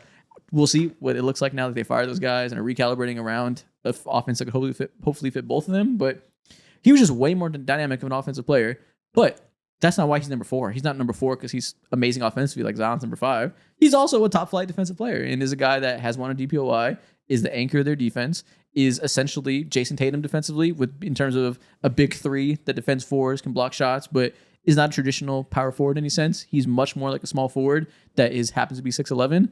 Incredibly valuable on that end. That Mobley's above him to me because he's better on both ends. But in terms of two-way players, they're similar archetype in that way. Is Mobley really better on offense than Jaren Jackson Jr.? I really don't know about that. He's not the better 3-point shooter, and I think Mobley's a better finisher, and he has better like touch around the rim. Probably He's not as on-ball oriented, obviously. So if you want to give Jaren the nod because he can do more with the ball in his hands, that's fine. Mobley's more of a play finisher next to guards, but he's like amazing at that. Yeah, I prefer Mobley in general. I prefer someone like that. I think. Well, I don't know. Maybe you're right. I don't know. That I got to think about that more. But nevertheless, he's much better defensively. That's why he's above him. And that's why that's not a conversation to me. I'm for sure putting Mobley above him. But I do think like comparing him to Jaren, to Zion, and to Paolo, who are right below him, that Zion's clearly way better offensively than Jaren. Defensively, the gap might be even bigger. Like those guys are not good defenders really whatsoever. Yeah. Yeah, I think like for Jaren, if he's just having a regular Jaren Jackson Jr. season, he's around where you're at, like 6 through 8, all that. But the reason why he's at 4 is because you have that on top of, coupled with this offensive leap that he took. I want to see it again next year. We'll see. And I have to see if it's actually, gonna happen. At 5, I have Randall. 4, I have Siakam. 3, I have Evan Mobley. 2, I have AD, and then 1, I have Giannis. Okay, so like this is also the one where again earlier I said we can switch Paolo to put Paolo at 5 and Randall at 6. So you'd rather have Randall than Jaren Jackson if you're building a team right now? As a two-way player that as a power forward, you need him to be good defensively, you need him to be good offensively. Rebound next to stars. piss you off. That's what I'm seeing. Yeah, you hate his lack of rebounding. Fair enough. Like it is a weakness. It bothers me a lot, and I think that like it is harder to build around him. Jaren Jackson, it's easy to build around him, but also at the same time too, you have to have a very specific big man next to him. You cannot allow someone there who you can't give up any size at all. You can find a good rebounder at the 5. It's not like it's impossible. With Randall though, I think like one, I am very, very happy for him that he did have a very solid playoff run to kind of dispel all the, playoff choker, playoff dropper, all that stuff to where, he can at least be Julius Randle. And even if he's not like rising to some crazy level, whatever you are getting in the regular season, you can get that in the playoffs. So I like that a lot. I do like how in the second half of the year, because of the way that Minnesota was using him, you did see like the buy-in from Randle to really be like, okay, I'm gonna play this different role. I'm gonna play off of Ant, and I'm gonna fit in here. I like that a lot, and so it showed me that he's more versatile than you think. Now, when we got to the playoffs, I was like, yeah, the Timberwolves are gonna lose because they're gonna bait Randle into doing all these things. But at the same time, in a playoff context, I feel like you can do the same thing with Randle and with Jaren Jackson Jr. Where it's like, hey, if they end up beating us offensively, fine, like it's okay, and we're just gonna have to live with that. So the improvements that Randle has shown, the consistency that he showed this year, I like that a lot. And so that's why I would have him higher than Jaren Jackson. Okay. Nice. I don't disagree with any of that. It's again, this is another, all these debates today, I'm like arguing against these guys and I'm the hater for them, but like, it's really not about them at all. I just like the other guys inside of it a lot. And I think I like them more than you. I don't even know if I dislike Randle as much than I just like Jaren in this convo, but I just think Jaren is, we salute Randle for figuring out the fit issues and finding ways to make it work. There's just never going to be a fit issue with Jaren, and that's what I like the most about him. Yeah, there's not a single star in the NBA he won't fit with, and that is like super valuable to me. That you will elevate literally any lineup you could be in. That I can't imagine a lineup he wouldn't elevate. Yeah, I agree for sure. I definitely agree. I think the gap for me defensively too is just what sets them apart. That's a hard no for me. Yeah, I have I don't have much patience for bad defensive power forwards. Like Zion being 5, like he's lucky. He's like fucking incredible offensively. That is your golden child. Like Zion could do anything, and you'll be like, he's so talented. Like he's gonna be top 5. Yeah, I'm saying he's lucky that he is fucking unbelievable offensively to be able to still be top 5. And again, if Paolo makes a step or was a little bit better defensively, I wouldn't have a problem putting him above him. It's just he also is bad defensively. So I can understand the argument for putting Siakam above those two for defense and there's You were no shitting on me weaknesses. when it comes to where my alliance like. Oh, I didn't do lays. it. I didn't do it. I'm just saying I can understand the argument. I'm talking about him when it comes to Siakam. Oh, okay. Just put him one spot below. He just pulled a me right now. I know. No. I mean, You no, went ahead and pulled up all his No, goddamn no, stats. you put him over Mobley. Yeah, like, Mobley. That's specifically the problem. I wouldn't be mad at all either if you put Siakam 4. It's just over Mobley is I- crazy.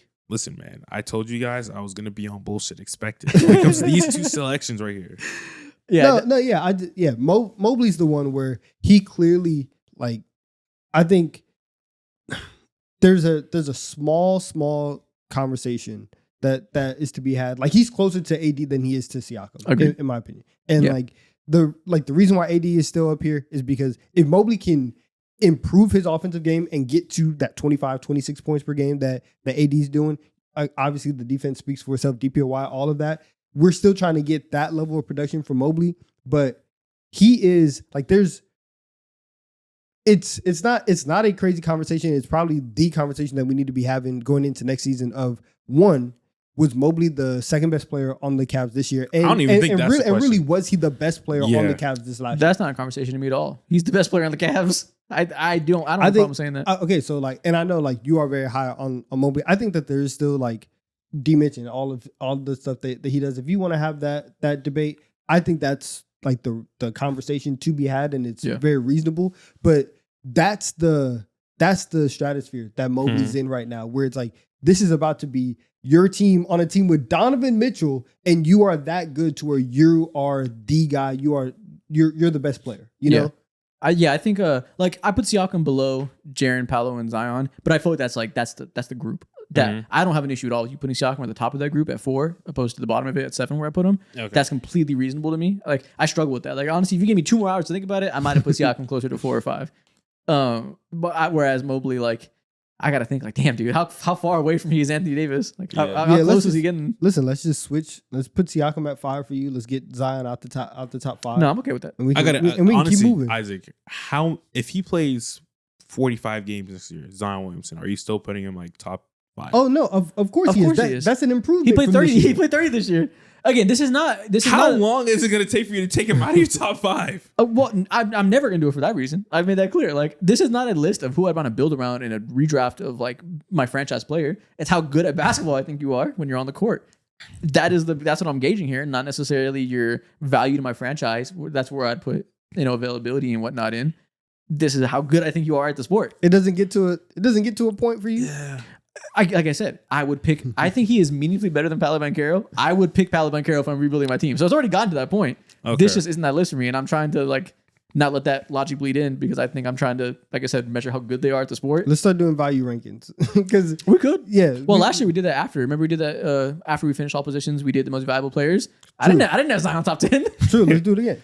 Yeah. So again, for that conversation, I'm with you. Like I am scared of building around Zion for sure. 1, I do want to do that again. 2, if we did that off the top of your head, is he top 20 for you?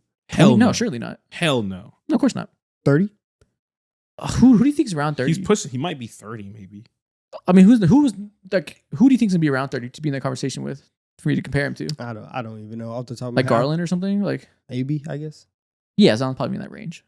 Maybe. But I might leave him off top 30 just for I'm with you. Like 30 games is fucking treacherous. Like it's Yeah. terrible. I was looking at it again last night, just in awe of Yeah, it's the crazy. games played. Of like misses the whole season, 29 games. Then he plays 70, and it's like, hey, shout out, and then back down to 30 this Yeah. year. And I'm not even saying that I'm like right. Like you got to view it that way. Like if you want to put games played, I'm not chastising you for not putting Zion in top 5. Like I get it at this point. It's ridiculous. Mhm.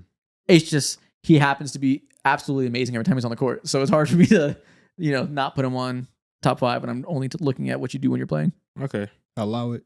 Same Yeah. for Joel Embiid. As long as you hold the same consistency. I might for not other rank Embiid players, in the too. centers list. I honestly might just stay away from it completely. Yeah, fine. I'd rather you do that than do like what the Ringer did and rank him 84 in the NBA. Yeah, Like, I'm not gonna do that, but it's just don't even rank him then. Just yeah, I might not. DQ. I might not. Wow. Okay. And there's our power forwards list. Also, shout out to Giannis. You know what I'm saying? Oh, yeah. holding down the top spot once again. Oh, and shout out to Anthony Davis for getting what he wants, crying enough, and getting put back at power forward for the time being. You got your dream. You got to go to a position where you are less effective at in almost every measurable way. Congratulations, Dallas Mavericks. Your star center is once again a power forward. and Third he's best happy. center in the league is playing the wrong position. And he's happy. And He's I think ecstatic. Exactly, bro. And for team morale purposes, I like that. Can you I like imagine that. how good it would be to have him at the 5 and Cooper Flag at the 4? It'd be beautiful. They play it so incredibly fast. But get ready to speak Daniel Gafford. Get ready. It's going to be wonderful. I guess. What a list. Interesting. I'm the biggest hater this week. Hardly ever happens. Congratulations. There we go. Yeah. And with that being said, this is the end of our Power Forward ranking. Week 4 of ranking season is in the books. It's time for TikTok time. We are here. We move. Army up. God damn. Why just can't destroyed catch? their ears. Why can't you catch? What type of throw was that? I forget his quarterback's Jalen Hurts. We move. I'd slap you on his birthday. How dare you? He said, "Did you wish Jalen Hurts happy birthday to me earlier?" Go to hell. God. Welcome to TikTok time. Today, we're once again going to begin with the draft. Last week, we did our draft. That was potentially the worst one we've ever done in terms of talent pool. We drafted from the 2007 draft class. It was disgusting. Ramon Session mentioned. Lots of other guys mentioned, not to single out Ramon Sessions. Corey Brewer, Aaron Brooks. Aaron Brooks Rudy mentioned. Fernandez. Let's talk about Tiago Splitter mentioned.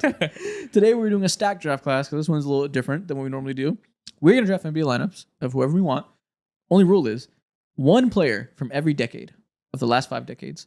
So 2020s player, a 2010s, 2000s, 90s, and 80s. And then we'll do players that were drafted in those decades. Drafted. Okay. Sounds Drafted in those decades. Okay. Or did you draft it or somebody who was like in their prime in those decades? Because it's not like LeBron played in every decade. Like, should we find some way to make it so everybody only has one decade? I guess played in decade. good. Yeah, let's go play. Yeah, that's Okay. that's the easiest way because I couldn't tell you when it comes to old players if they were just like outside of the 70s when it comes to being drafted. So let's do played. Just play. Okay. So we'll do one player in their prime from every decade. And I'll label it as so. So it'll be, 80s through 2020s. You guys know this works. Draft order is Mo, Donovan, me. Donovan, who is the first player in our cross-generation draft? Ron Black, he meant me. Oh, Mo. Who is the first player? See, this is why you have to stand with Siakam. Exactly at all times. Who's the man. first player in our draft? Small forward, give me 2012 LeBron James. Okay, so your 2010s player. Okay. Yeah. So I gotta lock that in. Fair enough. Donovan, who are you picking? Give me 2000s Shaquille O'Neal. Ooh. Okay. Okay. So you were picking what? That's called 01? Yeah. 01 Shaq. Shaq. Okay. That is an interesting pick. Obviously, give me Michael Jordan. Give me 1991 Michael Jordan.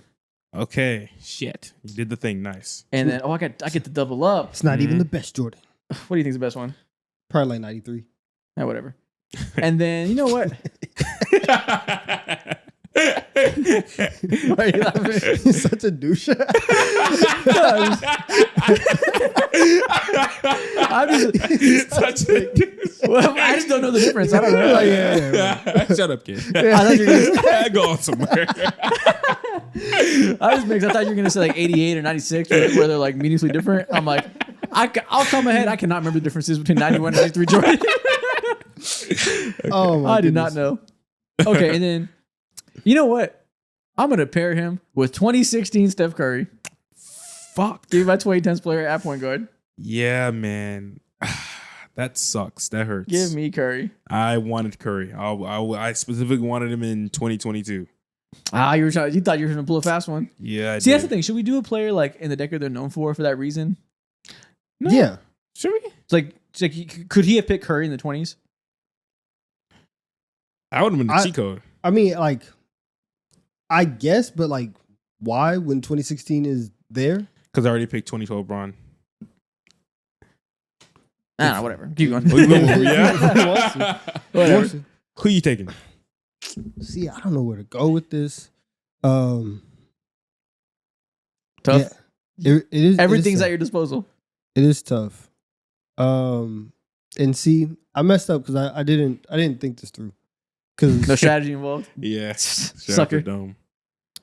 what I will do then is for the 2010s, I will take Kevin Durant at the small forward. That's a good one. Okay.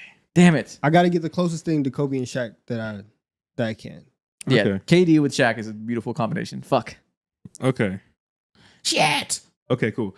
You sound like that fucking Courage the Cowardly Dog character. Yeah. All right. So at my center position, was it Hakeem won in 95? I believe. Just say a year. Usually you want Hakeem Olajuwon. Yeah, you mean 90s Hakeem Olajuwon. Okay, we'll give you 94 Hakeem. 94. Okay. Damn. Miami Braun and Hakeem Yeah. defending? Good Lord. Yeah, I'm really clicking right now. Damn, that's a crazy pick. Oh, fuck. Hold on. Wait. Actually, hold on. Wait. You messed up? No. I'm going to double up here. Okay. I want Hakeem at my 4 and give me 2020's Jokic at Dude, my 5. I was about to do that. No. Also, Okay. that's I don't know why I want Hakeem at the 4, but okay. Fuck. Jokic is too slow. Give me him at the 5. You're Interchangeable. every draft you have like these great players, but for some reason you inject a weird fit into it for no reason. You just Dude, these love are the making most it not as good as you Bro, could. the passing is ridiculous between these 3. So I'm gonna survive here. Yeah, okay. Donovan, who are we going with? We will go with 2020's Giannis. Okay. So Nice. like 23 Giannis? Yeah. Or 21? Let's go 21. Yeah, 21 Giannis. Damn, him and Shaq. You got both of them? Old Shaq and new Shaq? I got Okay. it. Give Hold on. me... See, I feel... Oh, y'all are... Oh, never mind. Mental games. Don't got to do this. I was about to play myself a little bit. Oh, but now... Ooh, yeah. What eras do you have left available? That's the tricky part right here. He got the 70s, 80s. You have good options. Yeah, I do. I'm trying to think of the right way to do this because I have one player I want, but positional value. You guys have positions. I already have done all the positions that you guys like. We have opposite positions. Yeah, taken already. exactly. Yeah, So I it almost double doesn't matter. So I'll just say at center, I want Tim Duncan. Okay. I'm gonna put Nice. 2007 Tim Duncan at center. Okay. We'll go. Actually, maybe I can put him power forward. No, we'll figure it out later. We'll put Duncan there, and then I need a small forward. I'm trying to figure out for fits. I need role players on my team. Give me 2020's Jason Tatum, a small forward.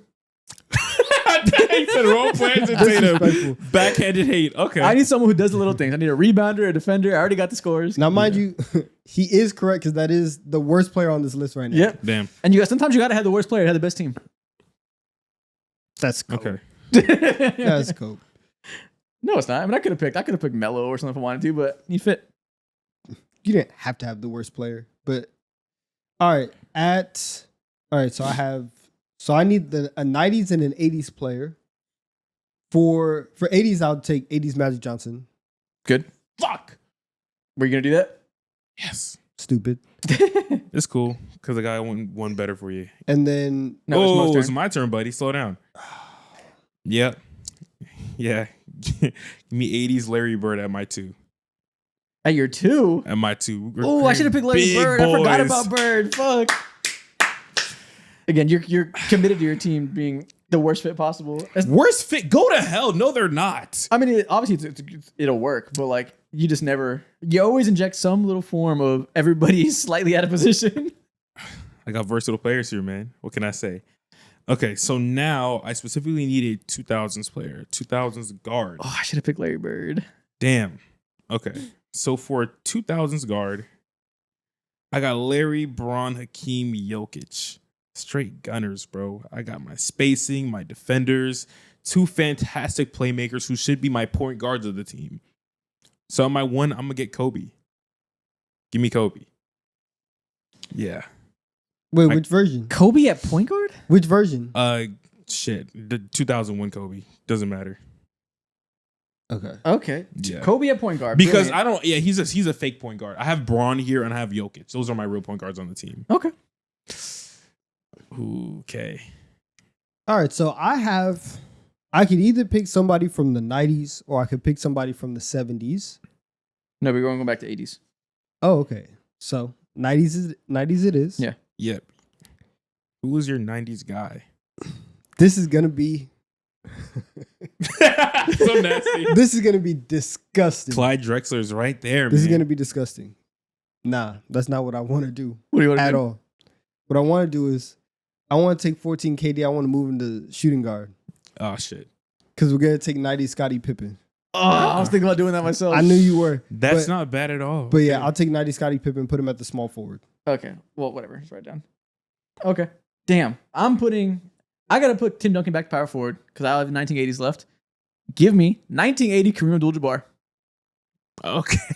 I'm going big. Insane for that. Last pick is crazy, man.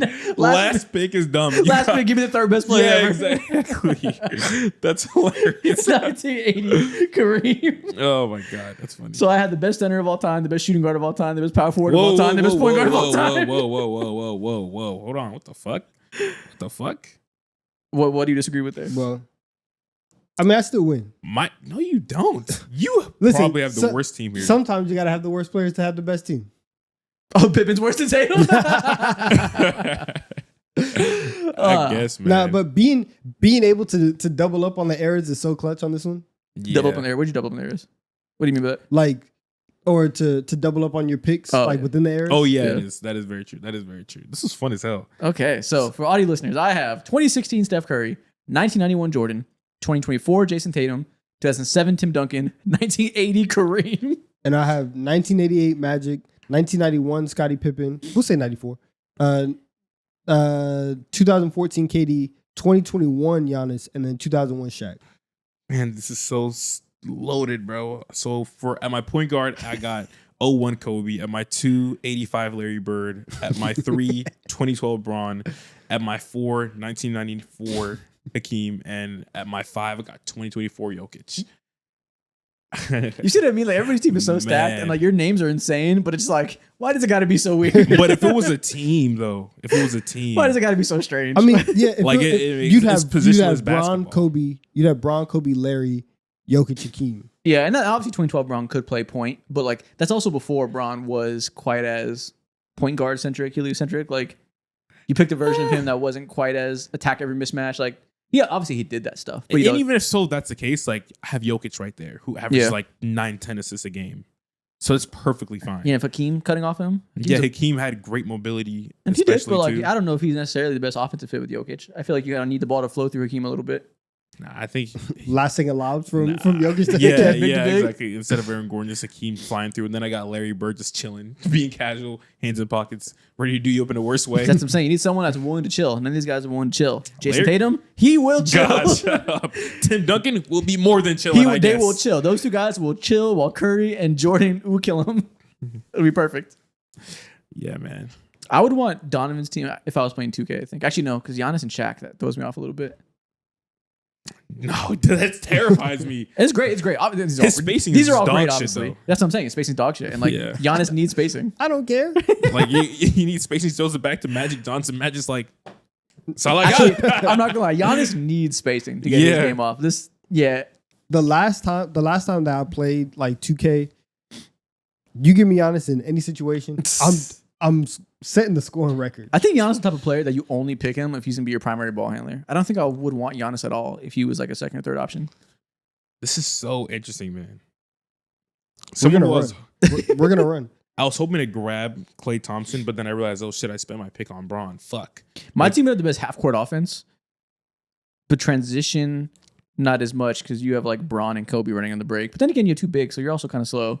I have Hakeem Magic wasn't and that Giannis. slow. though. Donovan Hakeem's not like Giannis. I mean, he's fat. He's not He's not unathletic, Giannis, you know. but But he's- it's not Giannis. He's faster than Tim Duncan. Magic, Hey, don't Giannis. forget. Honestly, I don't know who's faster foot speed wise. Young Tim Duncan or Hakeem. That's not like a blowout. Who's quicker? I don't know. I don't know. Honestly, Who's ever asked that question? I don't know. Only me. I have no clue what the answer is. Hakeem's short burst quicker for sure, but I don't know who would win in a race up the courts. Yeah. I have no clue. Okay, that's an interesting one to think about. Wow.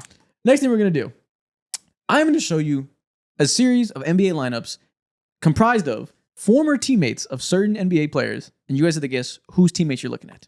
Okay. So it's not going to be the most notable teammates, not going to be the best, not going to be the worst. It is an assortment of random ass players each of these guys have played with. You tell me who the through line is that has played with all of them. All right. Okay. They shared a locker room with these guys. Let's First do it. up, whose teammates are these? Is that Grant Hill? That is Grant Hill. All right. So it's got to be somebody old. And I think about the old dude who's on the cusp of retirement. I see Lou Dort and Steph Curry. This has to be Chris Paul. Damn. I'm Yeah. surprised you got that one so fast. This is Chris Paul. Played with David West on the Hornets. When did he play with Grant? Oh, The on the Clippers? Clippers. He had Grant Hill played like Yeah. less than 10 games on the Clippers in 2014. Yeah. He was Yeah, there. that makes sense. Yeah, he was basically an assistant coach. Okay, makes sense. I think that'd be one of the harder ones. You guys got that instantly. Oh yeah, we're gonna fly through this. We're locked in. We'll see, man. I didn't even do any question marks. I felt like it'd be too hard if I did some question marks. So each person, you have 5. Okay. Whose teammates are these? Ja, James Harden, LeBron, Shaq. Hold on now. Shaq. Shaq makes it played for interesting. Shaq everybody. and Ja is who's playing with Shaq and Ja? Old man. This is an old guy. Shaq, Jaw, and LeBron. That is Shaq and Ja together is like such a weird combination that they played so far away from each other. Facts. And so okay, so Ja's in like the 2018 I think, yeah. or no 2019 draft. Jaw was a part of the 2019 draft. It's easier to identify who played with Jaw compared to the other guys because Jaw only has so many teammates. And also Harden, LeBron, and Shaq are played with 1,000 people each. So like, this could be Exactly. anybody. So this is stupid. They might have the most teammates in the NBA Yeah, history. Those but three also guys. Kawhi Leonard has a very short track record too. Think about all those Spurs years. 3 franchises though.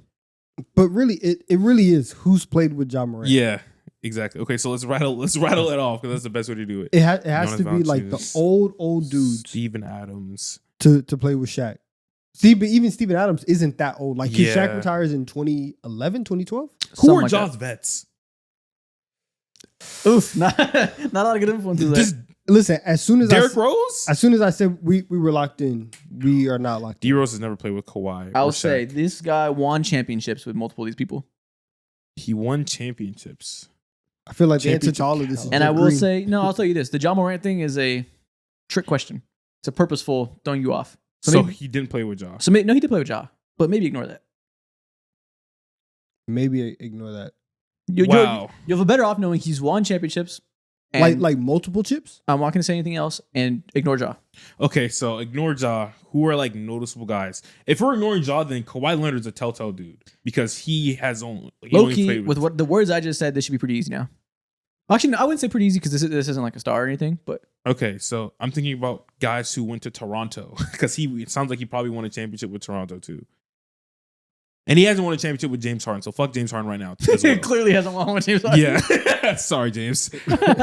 Probably ain't win with Shaq either as well because that makes me he was like old. So I'm Yeah. looking at Kawhi and LeBron right now. This is great deduction. He's This getting to is the bottom of great this deduction. That was good logic. Kawhi and LeBron. Kawhi only won a championship with the Spurs and the Raptors. So thinking about Spurs and Raptors who also played with the Cavs That or shit Lakers. is moving. The gears are turning. I feel It's like you not just no got. all-star guard. I feel like you just got it. I Like, think this is Danny Green. this is Danny Yeah. Green. Look at you deducing it piece by piece. Shit, man. That was a lot of brain Danny work. Green played 3 games with the Grizzlies in 2023. That fucked me. Yeah. That killed me initially. In 2023, he played 3 games with the Grizzlies and 8 games with the Cavaliers. 8 games with the Cavaliers. So that was just to throw you off. Okay. But you guys got it. Next up, whose teammates are these? Dude, who is that? Who is that? Well, what position? The point guard. That's Nick Van Exel. Okay. That's a picture of him when he's old, so it's a little hard to recognize him. And Okay. he looks darker in that picture. Okay, that's All right, so you Hedo have Turkoglu. Tracy. Yeah, Tracy, Hito, LaMarcus. And that's Okay. Aaron Baines. Aaron Baines plays with everybody. Yeah. Been around the block. Okay, Damn. now This is- LaMarcus. See, I was gonna say LaMarcus has only played with like 2 teams, but he was in Brooklyn too. Oh, yeah, I he forgot. was in Brooklyn for a second. Spurs and Blazers. Okay. In the Blazers. And See, then Hito played with everybody too. All these guys have played with so T-Mac many played teams. with everybody. We're gonna be in hell. This one is but difficult. I will say this one is quite hard. Who did Nick Van Exel play with? Mostly the Lakers, but I'll say this is not the Lakers for Nick Van Exel. He famously was a Laker, made an all-star team with them. Yeah. But this is not from his Lakers years. Okay. Okay, so I guess so. LaMarcus is the player with the least amount of teams, or fewest amount of teams, I think is the term. Yes. Yeah. So Blazers, Spurs, I'm glad this is hard. Blazers, Spurs, Nets. Aaron Baines played with. Spoiler alert, if I have Nick Van Exel and Hedo Turkoglu, it's probably not from the Nets days. Yeah. Exactly. It's So probably cross irrelevant. out the Nets. Okay. Now we're looking at this. This guy has to be a Spur. He has to be a Spur. Because he has to be a Spur.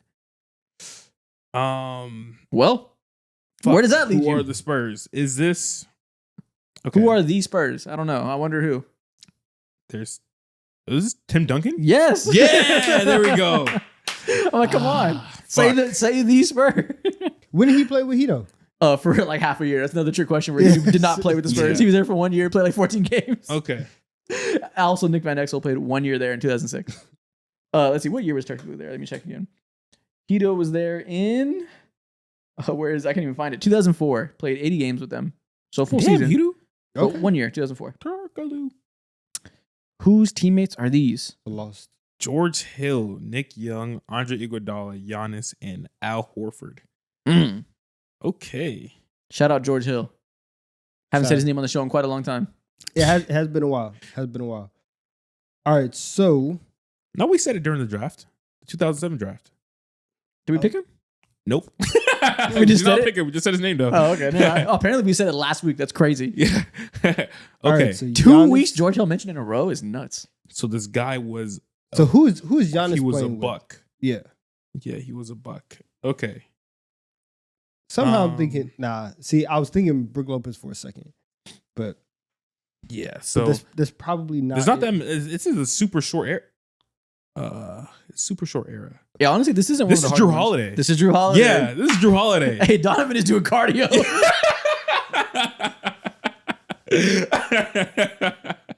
No, Hey. I guess the first one. Yeah, Which one was yeah.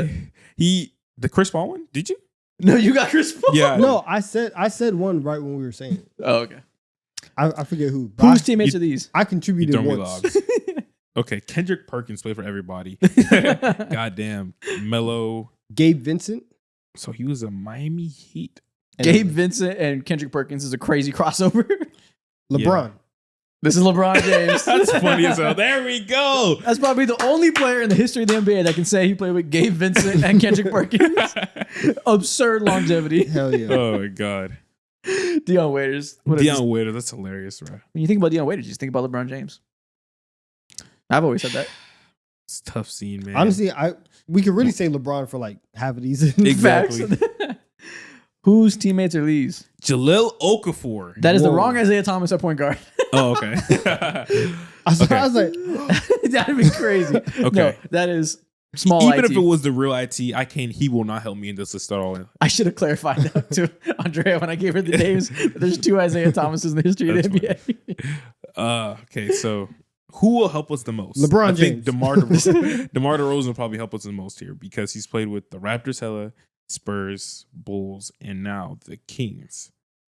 Yeah, think real of- helpful. 5 franchises. Yeah, Yeah. I can't think of none when it comes it's to Jalil really Okafor, though. Jalil Okafor is the name that we should. But he's been like a low tier NBA player, and he randomly gets signed to. Yeah, teams. Jalil Okafor is so not he the could one like to go shoot off us of. in the foot. I will say this is extremely difficult. This Yeah. is difficulty level 1000. If you get Lance this one out, Stevenson might help us. I will be shocked if you get this one right. Yeah, Lance Stevenson might help us because he was with the Lakers. In Pacers, fact, of I'm going course. to guarantee you get this one wrong. He was with the Hornets as well. guarantee. I guarantee you won't get Who this one else has Lance Stevenson played for? Pacers, Pacers, Hornets, Lakers. Lakers. Who I else? can't remember. right. I guarantee the comments won't get this one right either. I guarantee you can't comment right now and tell me the right answer. Maybe you're right. Maybe the DeRozan is the piece that we need. It's DeRozan and Isaiah Lance. Thomas. Yeah. Is that combo okay? Can we get somewhere with that? Is this somehow? Actually, nah. He never. I was okay. So And for a second, I was like, maybe Kyle Lowry, but no, not Kyle Lowry. Okay, so maybe IT will help us a little bit. Celtics and the the back Phoenix half of Suns. his career is But gonna then- jack us up. Exactly. Yeah. Exactly. It's gonna mess us up so badly. Okay, These are journeymen that are bottom of the roster for I everybody. think I remember Jalil Okafor possibly signing with the Knicks and maybe the Cavs. Maybe. I don't remember the Knicks. Jalil Okafor era. signed with a lot of teams. Shit, we are in hell. I think the we white got flag up. White flag, yeah. Donovan. Are you? You want to get one more guess in? Shot in the dark. God damn it. I don't know. J.R. Smith. Incorrect. Donovan, one last guess. Zach Goran Levine. Dragic. You said Zach Levine? Yeah. Oh, so close. Not really. This is Lonzo Ball. Oh. Huh. So Lonzo played with Michael Beasley? And Barely. Lance Stevenson on that the first year LeBron came On the meme on the team? Lakers on the meme team. Lonzo Ball was there when Magic Johnson built that bullshit team. They had Rondo, Lance Stevenson, LeBron, Lonzo, all these playmakers. And Isaiah Yeah. Thomas came in. Oh my God. afterwards. Yeah. And IT came in. I forgot about that. Yeah, that's the year where Rob Pelinka was like, "We want to play with thrust," and he got a bunch of ball handlers. Yo, he's a jackass. It's not about pace; it's about thrust. He's a jackass. What the man. fuck does that mean, Kobe Bryant? That's crazy. And Jahlil Okafor, Jahlil Okafor signed with, I think it was the Pelicans for half a second. That is very true. I remember that. Yeah. This one was incredibly difficult. Whose teammates are these? Ooh. Smells. Boban. Yeah, you got Boban, Trey Burke, Jalen Finally an all-star in here. Brunson. Luka Doncic. This is Courtney Luka Lee. Doncic. Woo! Okay. Yep. Look at okay. Yeah, that's an easy There we one. go. He got that one. Courtney Lee mentioned. Whose teammates are these? Raymond Felton, LeBron. Oh, that's Nene. That's the name for sure. Ain't This even is- a minute. Carmelo Anthony. This is not Carmelo Anthony. That is true, by the way, though. This could be Carmelo. Yeah. Did Carmelo play with Jared Dudley? He did on the Lakers. Okay. But this is not that. Once again, I am right. Okay, so who's helping us the most? Probably LeBron. That's a good place to start. Certainly not an A. So who LeBron, were the Raymond LeBron Felton? teammates? Raymond Felton's just so funny to look at. He's just smiling. Yeah, I know. Raymond Yo, he Felton. looks like Mr. Potato Head with that beard. He just looks like he's ready to eat. That's crazy. He just does look like That's crazy. That's wrong, man. Let's not. But do he that. does look like Mr. Potato Head. J.R. Smith. This is J.R. Smith. easy one. Yeah. Yep. All you had to do is look at Melo's teammate. Yeah. Okay. Him and Shump, package deal. Yep. Always together. Whose teammates are these? Desmond Bain or Dwayne Desmond. There we go. Dwayne Dedman. Dwayne Dedman. Damn it. Jeremy Lin, Is that- Vince Carter, That's a Yeller. That's a Zeller. It's That's Tyler Zeller. Zeller. It is Tyler. Torian Prince. Disgusting group of teammates. Jeremy Lin and Vince Carter. Vince Carter played for fucking ever. Who will help us the most? I don't know because these are all journeymen except for Torian Prince might help us the most, bruh. We're in hell right now. That's awful. This is nasty, right? Where has Torian Prince played? Everywhere. Milwaukee. I think he was a Laker. He was a Hawk, obviously, too. I'm not thinking about this. He clearly has played for 11 teams. No, he hasn't. He hasn't played for 11 teams. He's played for 13 teams. No, he has I don't want to do No, this. he hasn't. Torian Prince, he has only played for 3 teams, I believe. Played for like 4, I think. Okay. Who else will help us? Because I mean, okay, Jeremy Lin isn't going to help us. At all. yeah, Vince no. Carter isn't going to help us. Well, maybe because Vince did stay at places a while. He did. He had multiple years. This guy might be a Hawk, to be honest with Dwayne you. Dedman is not going to. Dwayne Dedman's crazy. Yeah, I know. I'm not thinking about him. Like, I just can't. Maybe it is a Him Hawk. and Cody Zeller. wait, I'm not maybe thinking it is about a you at Hawk. all. It has to be. It has to be. Al Horford, No. It is a Hawk because Jeff Teague, No. Joe Johnson, No. Josh Smith. This is Trey Young. And these are all players that were I on knew Trey it. Young's rookie team. yeah. This is all damn. from one I- roster. I do not remember Cody Zeller being on his bench. He was on that team. Tyler Zeller. Tyler He was Zeller. on that team. Step in and say something next time. I'm clearly do not naming remember all the that. Hawks. I knew it was a Hawk. I just didn't know which one it was. Like seeing Zeller threw me off like a mug, man. This is all from one roster, the 2019 Hawks. I should have got this one. This was a layup. This was a layup. This is the Going team down, that man. lost all those games and drafted DeAndre Hunter. And Cody and Cam Reddish. Is that the same draft? Yep. No, Cam Reddish was Trey Young's draft, No, it was wasn't he? No, Trae Young was the year Oh. after, wasn't no. Trae Young was he? Or 2018. the year before. Yeah, it was. Oh, So, you're right. Yeah, so You're right. Cam and Hunter came in Yeah, it's 19. together at you're right. 19. Yeah, because he was in RJ Barrett in them's class. You're right. Yeah. And that's the last one. Damn, you guys couldn't get Trey to close it out. I hate that we couldn't get Dre. That's I crazy. hate it so much. The next thing we're going to do, I'm going to name an NBA star, and I want you guys to decide what their best moment in their career is. Okay. So these are all guys that probably have, some accolades to them. What's the one that you think about when you see the montage at the end of their career, when you see their highlights and they're inducted into the Hall of Fame? What's going to be that pinnacle moment that stands out to you? So when you close your eyes, what do you see? Yeah, what do you imagine? First off, Steph Curry. That moment when he was going against the Lakers and he had a fast break dunk, slipped, busted his ass, and ran to Stop the corner, hating. caught a Stop three, hating. air ball to 3. Stop That's the hating. most memorable moment. Probably low income housing, probably. talk about the several times where he went ahead and threw his mouthpiece at the referee as well. Yeah. Low moments. I mean, there's just so many moments. There's just so many. I think clearly for me, it's probably when he hit that, I don't know, 40-foot bomb against OKC back in 2016. That's a good pick. People or are going to go to 2015. 2022 or maybe the first championship, whatever it may be. That moment was like, oh, this is the modern NBA. That We're felt here like now. a shot to my chest. Like, holy shit. That was like, welcome to the new superstar of the league that's going to change the way the game's played forever. Like, that is a super memorable play despite it being regular season. Yeah, I think that moment right That's- there. That Did might it be for like me. the last regular season game that mattered. Like, Low-key. But it's Yeah. probably, it's 2022 probably. Him getting the finals MVP, him getting that championship post Kevin Durant. best moment though. You are right though. Like nobody takes a game-winning shot with one dribble inside a half court, Yeah. and you're in the middle of your 73-9 season. That same game, you came back from a sprained ankle. Like it's that moment. It's game 6 against Boston Mm. after he wins, or the in the 2015 finals when he crosses up Delhi on the wing. Oh, Oh, yeah. yeah. That remember that three, those three are probably like my top 3. I remember that specifically The Chris Paul because crossover is also. oh yeah, that one as well. Obviously, super iconic. It's probably that and the OKC one. Yeah, it's OKC shot or the real answer is the 2022 championship. But if you want to get creative, it's a 2016 shot. Giannis Antetokounmpo. Shit, man. It's him going like this with the Finals MVP trophy and the NBA trophy. And like you win the title, it's like that's it. That's the moment. 50 points in a Or- closeout game. Like that would be the most memorable moment for basically any player in NBA history's career. It's Yeah. either that or him staring into the camera after catching the lob. Yes, after it would Drew be Holiday that for gets the me. steal and he gets the lob, that and him mugging into the camera, it's like, hey man, That whole game is magical, that's man. crazy. That's one of the most memorable NBA Finals moments of my lifetime. That game. you have Yeah. that set to Father Stretch My Hands, Oh yeah. elite. I felt like I was watching the crowning of a new top 10 player of all time in that night. Yeah. It felt like legend status being solidified. Mm-hmm.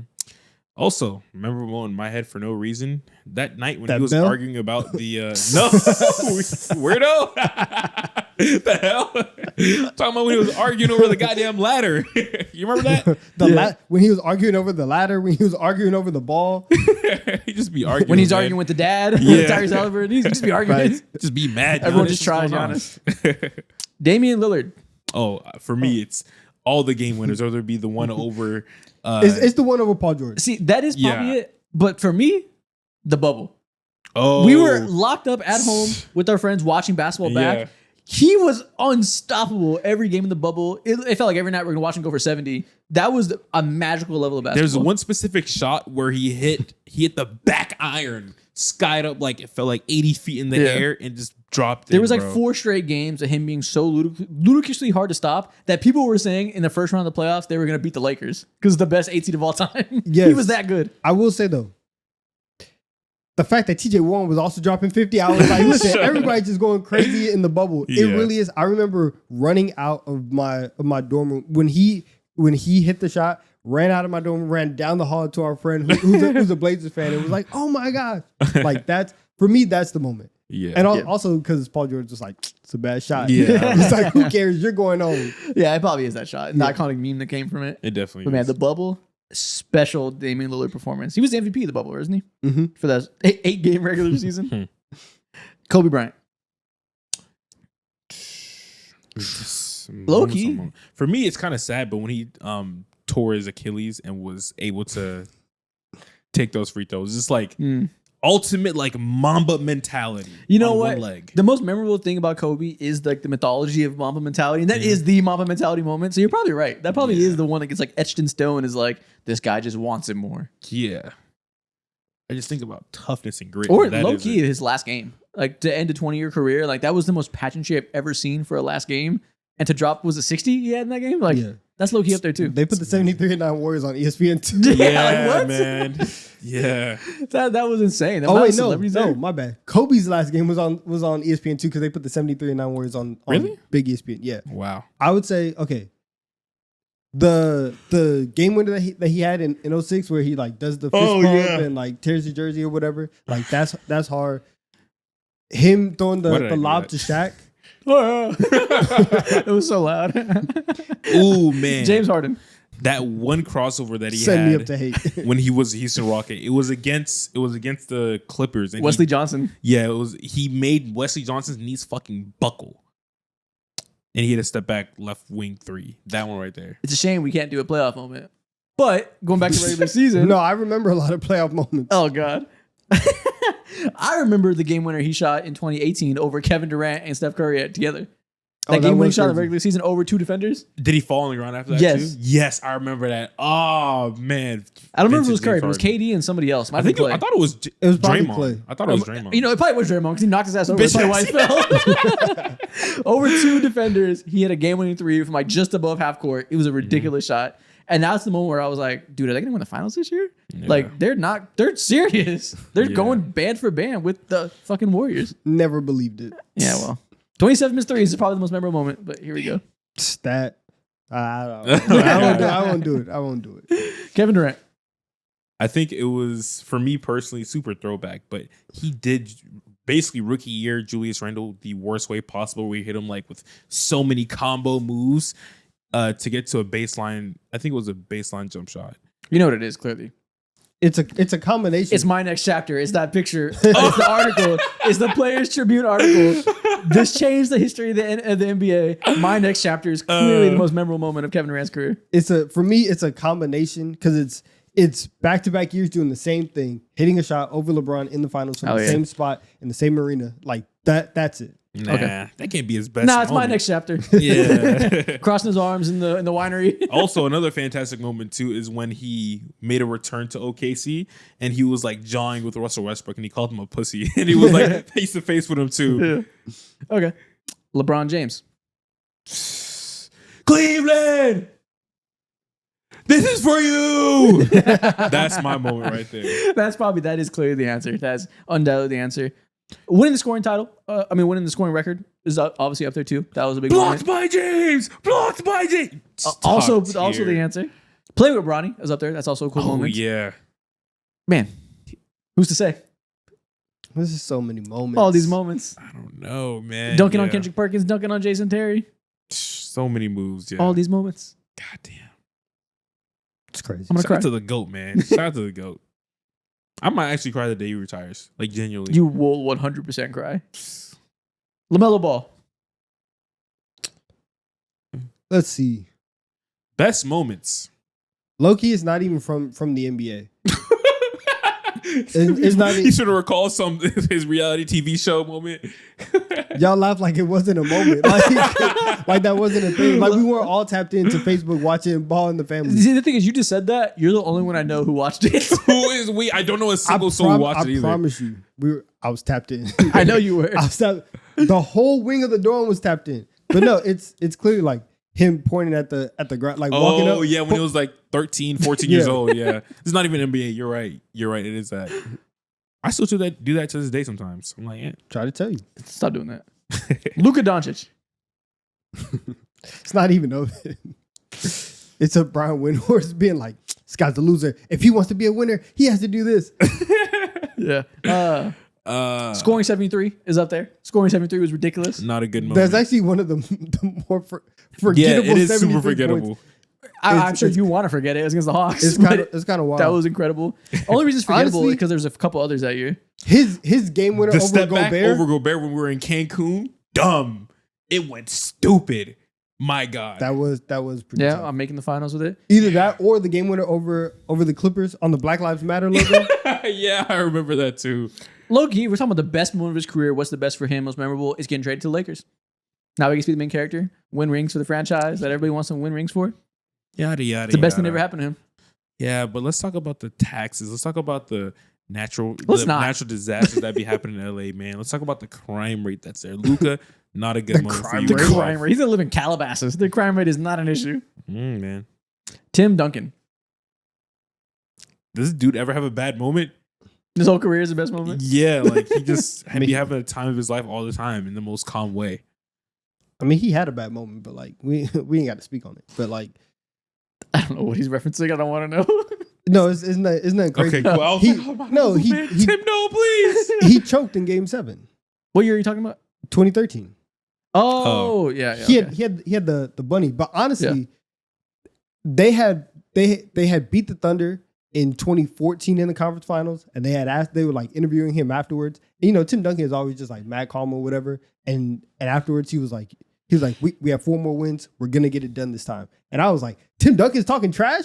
Oh yeah, he had no chance. It's over. It probably is dismantling the Miami Heat. Like they beat the shit out of the first like big super team of this era. Yeah, they truly they throttled them. whooped them. It was unbelievable. Got him out of there in 5 games. Shaquille O'Neal. I think when he dunked on that dude, teabagged him and then pushed him as well. Yeah, that's definitely the highlight you see of Shaq.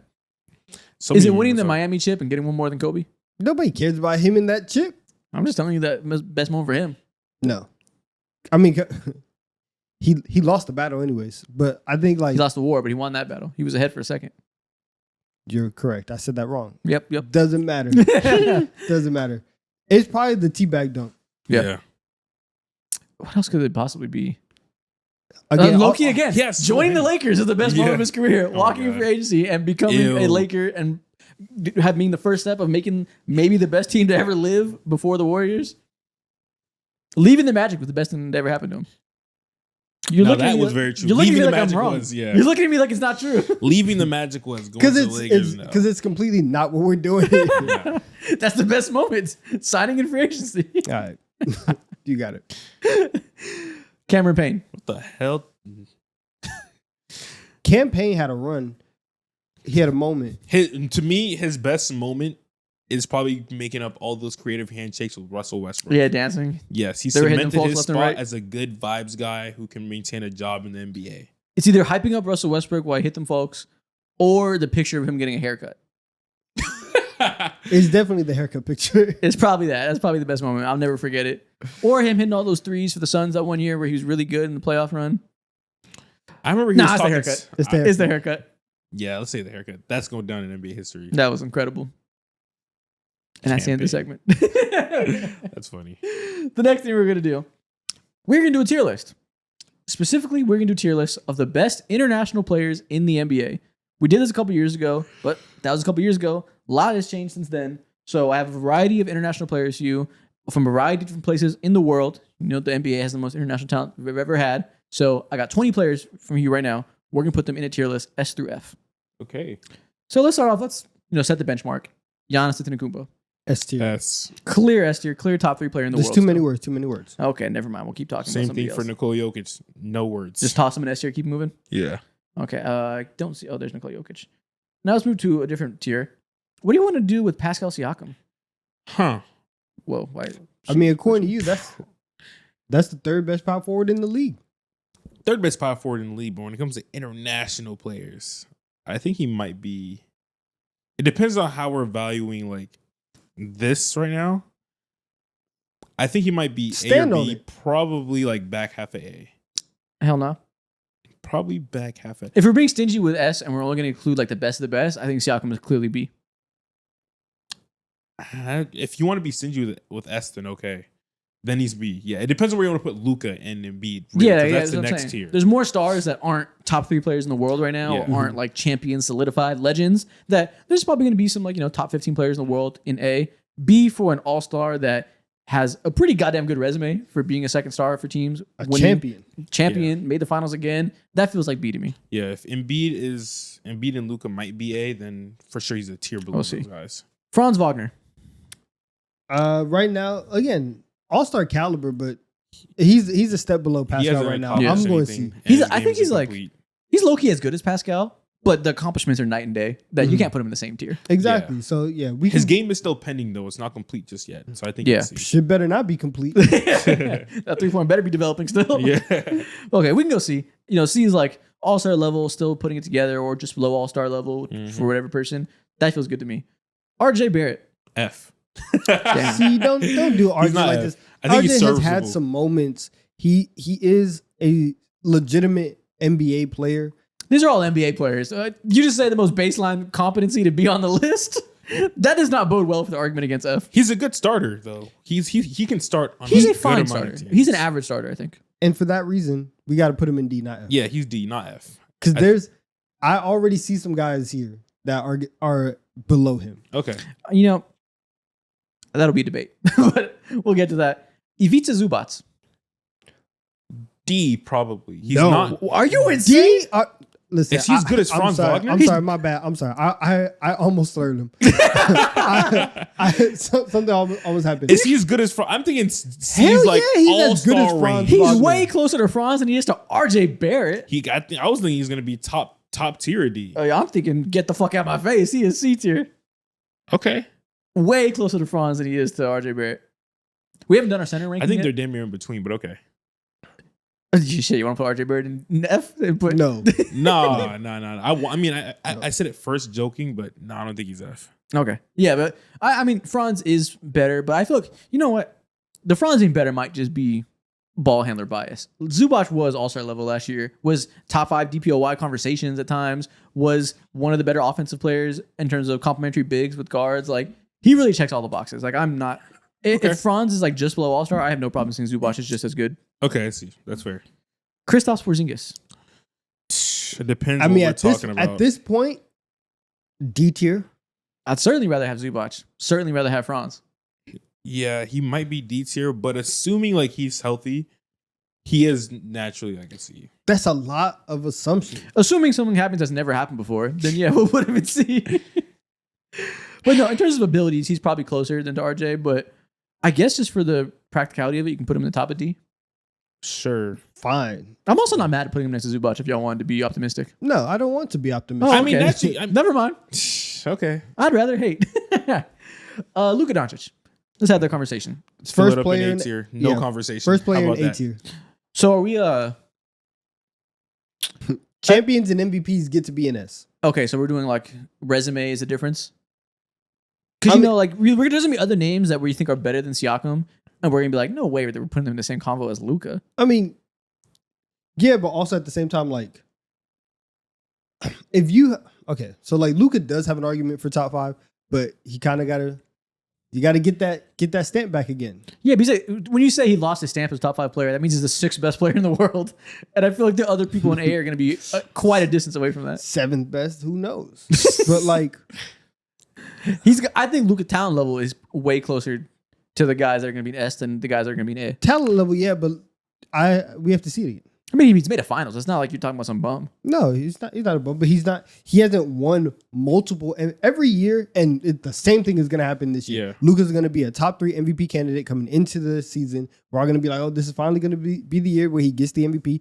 He hasn't done it yet. The other 2 guys have multiple MVPs Okay. and they have chips. I think it's an easy conversation. Fair enough. I just want to say because sometimes we'll do it based on their ability. Sometimes it'll be resume.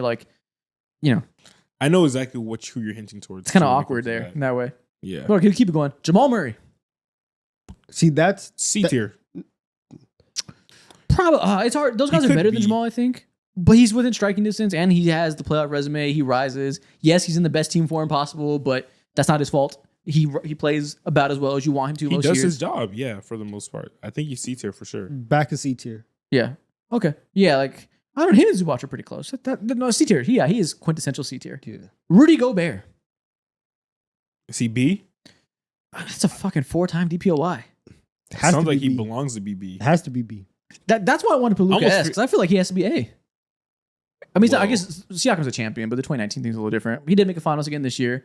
Rudy Gobert has been a linchpin of 2 straight conference finals teams, 4 DPOYs, one of the best defenders of all time. Like, I think he deserves to be B for sure. certainly. That feels to me like A, whereas Luka should be S. Luka is not. No, I don't think we should put Luka in S tier yet. But we can put Rudy Gobert at the top of B. Okay. I'm not going to be over here arguing for Gobert for 10 minutes, but I feel like he's more accomplished and better than Siakam. If you could show me 30 seconds of him doing drop steps Oh my God. successfully, What does that have to do with anything? Not a damn thing. I will put him in A tier. Okay. Lou Dort. Champion Lou Dort. First team all D Lou Dort. Clamps. I love that for Lou Dort. Yeah, put him in B tier. No. Yeah. But like low key, does that deserve C? Yeah. I don't think it's. He played a factor in the championship. Obviously, Played He's a very first team all important D. role. Like that matters. He's one of the But- best defenders in the world. And he's a champion. I think he And he belongs shoots in 40% C. from 3. I think he belongs in C. So we're putting him in C, not D? Yeah, Okay, there we go. C's getting crowded. Alperen Sengun. very weird placement for him right now. Dang it. My bad, Lou Dort. Lou Dort D? Might have to drop you. Yeah. Might have to My put you at bad, the top Lou. of D. Yeah, Lou Dort D, because Alperen Sengun, that's Yeah. put him right next to Franz Wagner. He's on a better team, more accomplished than Franz, but I think in terms of like their skill level, they're very comparable to me. Okay. Like Sengun got the All-Star nod because he wasn't the 2-seed best player. Cool. If Sengun was there, I mean, if Franz was in that place, I think he would also be Hold All-Star. on, y'all. I think we need to make a quick revision. I think Luka probably needs to be S tier. Lucas for sure needs to be S tier. Yeah, I've been thinking about this whole entire time. I was really quiet, just really thinking about how we're organizing this. He needs to be S tier. So sometimes these conversations get commandeered. You guys make it way too much of our resume. In terms of how Yeah. good this player is, Luka Yeah, is like, I'm this just- is 2025 players. Resume is not, this isn't an all-time convo. Yeah, Luka is S tier in terms of abilities. let's put him S tier. Let's put him S tier. Donovan, any comments? I mean, I'm not voting, so it doesn't matter. Like, my vote doesn't matter. Okay, you know why? Victor Wembanyama. He deserves to be an A tier because there's a clear gap between Rudy and Siakam. You can't put Nope. Wemby in S tier too. So Exactly. He cannot be with the MVPs, with the top 5 players in the world yet. He can't be next to Rudy Gobert. He is super Gobert. A tier is a perfect place for Victor Wembanyama. super Gobert. Nice. Yeah. Why can't a top 5 player be with the be with Did the you top give 5 him that player? already? No. Why can't that Listen, happen? he's a top 10 player, that's for sure. DeMontis Sabonis. Probably C. Just right next to Sengun. Yeah, probably like the bestest. Put him yeah, I guess. behind. Put him behind Zubac. Yeah, In and C people tier? are mad about that. Some people consider him to be the most underrated player in the NBA, and all these guys. Yeah. People Listen. think we should have put him in B. Points, rebounds, assist, goon, awesome. 40% from 3. Oh Awesome. my god. 0.6 attempts a game, awesome. That's what I'm saying. Take his more on Prize Picks, but outside of that, Yeah, I don't care. very hard to win with. The defense is always going to be something that he struggles with. Isn't going to elevate your team, and it's pretty goddamn important to have an elevator defensively at center. Unless you're Nikola Jokic and you're the best player you've ever seen offensively, hard to win with him. I think C is fine. Yeah. Lowry Markkinen. We got a lot of C's today. It's raining C's. Yeah. Which low-key makes me think we should move the guys in D down to F and split up C tier, maybe. I don't know. I don't know because F is about to get some residents. Yeah. Okay, so listen. F So is gonna get Lowry some Markkinen love. C tier. He's next to these other Yeah. guys that are all-star level, not the best player in your team. Or if he is, your team's not very good. Mhm. Or maybe you have a great team that's well-rounded, like Sengun's team. But, we've seen... Maybe we should move Sengun up to B. He was the All-Star this year. Something that none of these guys could say. Outside of like Larry Markin, I guess. If you want and to salute him, Sabonis. cool. But I think he's just as good as Lowry and Franz. I think so too. But I'm fine with keeping him to C. We can keep him to Yeah, C. I mean, shout out him. He's on a really good team and doing his part. But, like, again, these other guys, a lot of them, the Rockets would still be a really good team if you swapped them in. Okay. Joel Embiid. S tier. When you think about international basketball, he is in the same breath as Giannis, Jokic, and Luka. He's an MVP. The only thing, so are we gauging off, like, now? His body's cooked. Are we ever going to see him be at that level again, to be an MVP level? Do we feel good about that? Like, even if he's healthy for 40 games next year, do we feel like he even has the same ceiling No. with his leg problems? No. It's probably going to be a notch below. It's probably going to be closer to Wemby. I don't know. I'd rather. I think we do know, low key. I'd feel. There was a report that came out earlier, a couple of days ago, and it was some random doctor saying, "Yeah, I have really worries." And I listen, Wemby isn't exactly an insult. I think we do know that he's probably closer to the back half of the top 10 players in the world now than the top 3 guys that are like. He would be the worst in S tier for sure. So Yeah. I can put him ahead of. And just because, ahead of Wemby. obviously, if this was 2 years No, ago, you can't. if this was 2 years ago, obviously Joel Embiid would be neck and neck with Giannis, neck and neck with Jokic, all these guys. It's just the legs are deteriorating. I don't think we're ever going to see a long stretch again where he's averaging 36 points per game, being one of the best scorers of all time. Yeah. Yeah. So, It's Not his fault. That's, but that's out the that's out the window at this point. the good old days on around no more. Don't make me cry. Dylan Brooks, F tier. F tier. I'm sorry. No, he's in D. He's a very useful player. He Dylan shot Brooks really is well better from than RJ three. Barrett pretty easily. Yeah, I'd rather have Dylan Brooks on my team for sure. That's an interesting debate. I don't think it is. It's simple. Dylan Brooks is a legit good defender and can shoot. Yeah, he's like a worse version of Lou Dort, but I think he's He's not I even that mean- much worse. He's not even that much worse. yeah God. same level of player. Same level of player. But like Luke Dort is Worse better. defense, though. That's what I'm saying. We're A little hating bit worse on Lou defense. Dort here.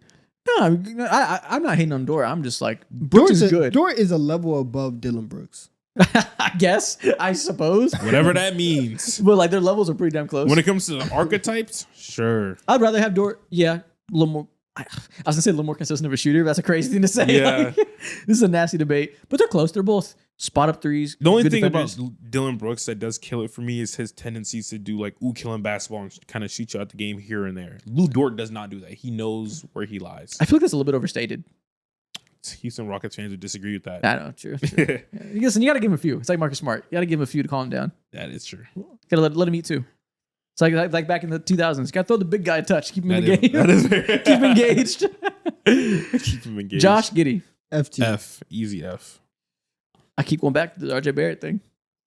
I don't know if he's worse than I'd RJ rather Barrett. have RJ Barrett than Josh Giddey. If you wanted to build a championship level team and I put a gun to the back of your head and I said, yo, pick between these two. If you don't win a chip, you're dying. I'll sell the team. You're dead. I'm shooting you. Low key, I might rather have Giddey as a sixth man than RJ Barrett as my starting small forward. See, now why show Nah. me something that I can't have? Nah. Why show me an F tier if we're not gonna put anybody in there? Because it's coming. No, Jeff. That's crazy. It's already here. That is a forced ass AO. That's It's wild. already here. You're gonna put Josh Giddey F? Fuck it. Okay, Yeah, listen. Josh Giddey's I F. will gladly be outvoted on hating on Josh Giddey. I won't stop you guys. Alex Sarr. F tier. There we go. That's the F tier I was waiting for. And listen, I think he'll be really good. I think he'll get there. I think he'll get to be D tier next to Kristaps Porzingis. Maybe C tier on his best day if he really, really develops offensively. But rookie year, he can be F tier. Okay. Shai Gilgeous-Alexander. That is S tier above Luka Doncic. Yep. This is above. This is the second best player in the world. I'm willing to say it now. I don't know if I can get there yet. I just can't discount Giannis and the force that he is. But Discount It's Giannis, not third crazy. best player in the world. It's not an insult.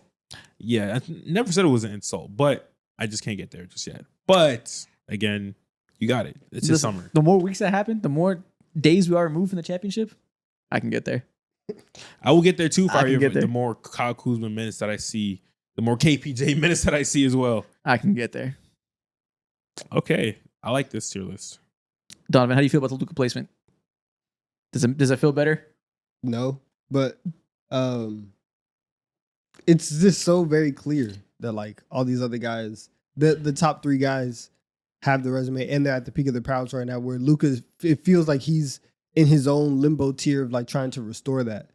Yeah, but I think that's like so again overstated though. We act like he was like horrible and like he's washed and is like, does he still got it? Just because he had one iffy year coming off of injury. Like, would you be shocked if he's back to being first team All NBA next year? Nope, I will not be. Like, you're thinking about it. Come on, you'd be shocked. Shay's gonna have that on lock. And For now, yeah. I'm come not on. putting in that Come on. conversation. Come No, I just on. said- I understand it, but I'm not doing it. This is I'm our just- tier list. Is there anybody in C when we move up to B? Because C is pretty fucking fat.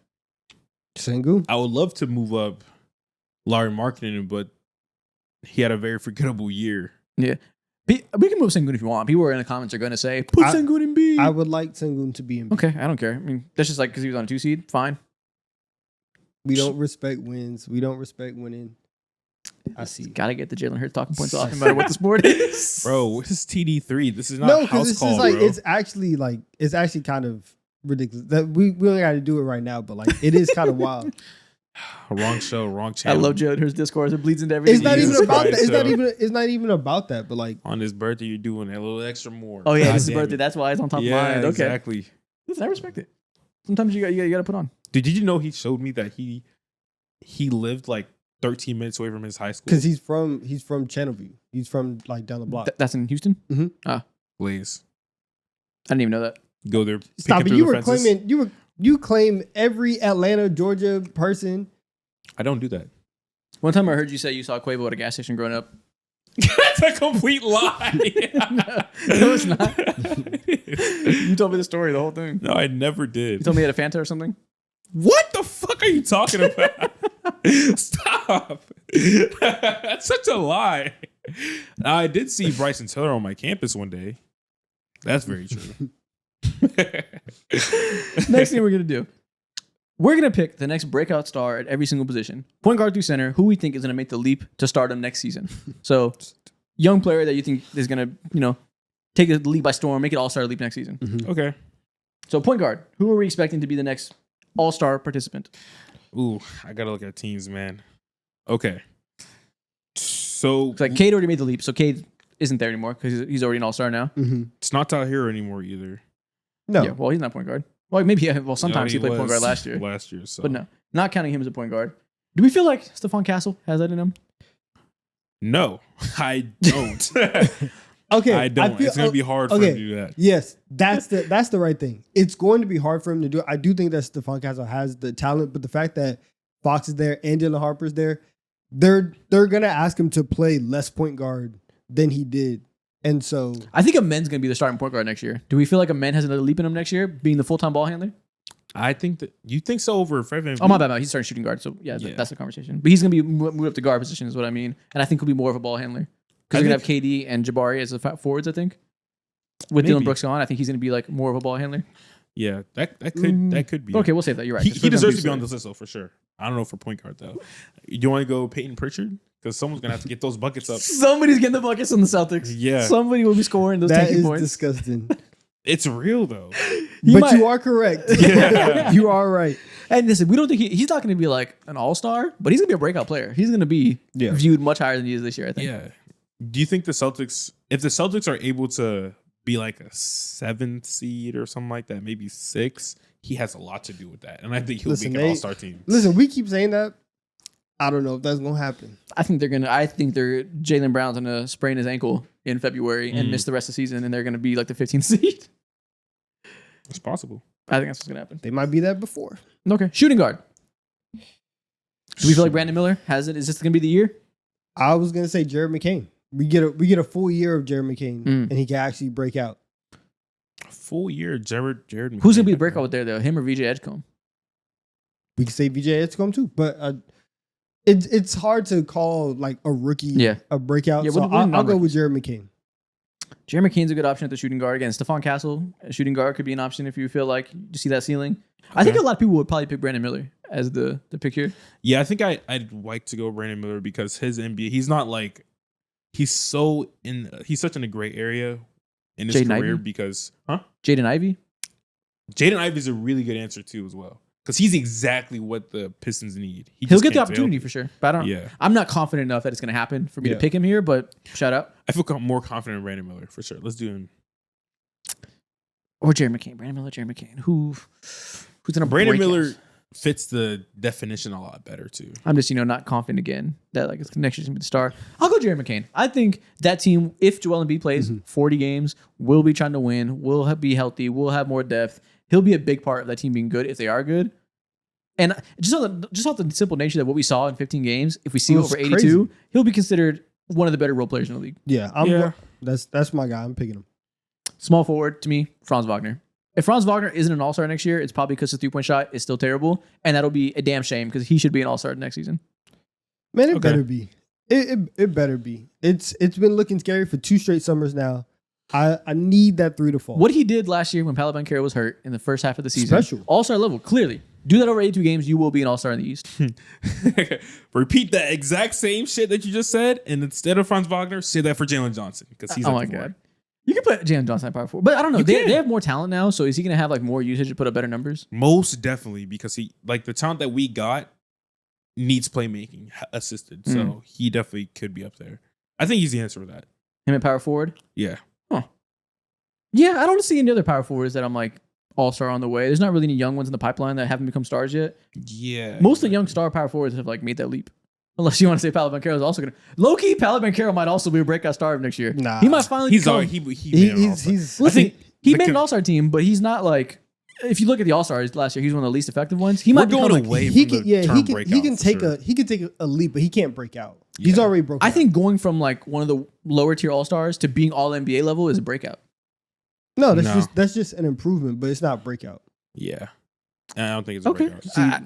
See, this is how the definition of like most improved player gets messed Yeah, up. exactly. People like you.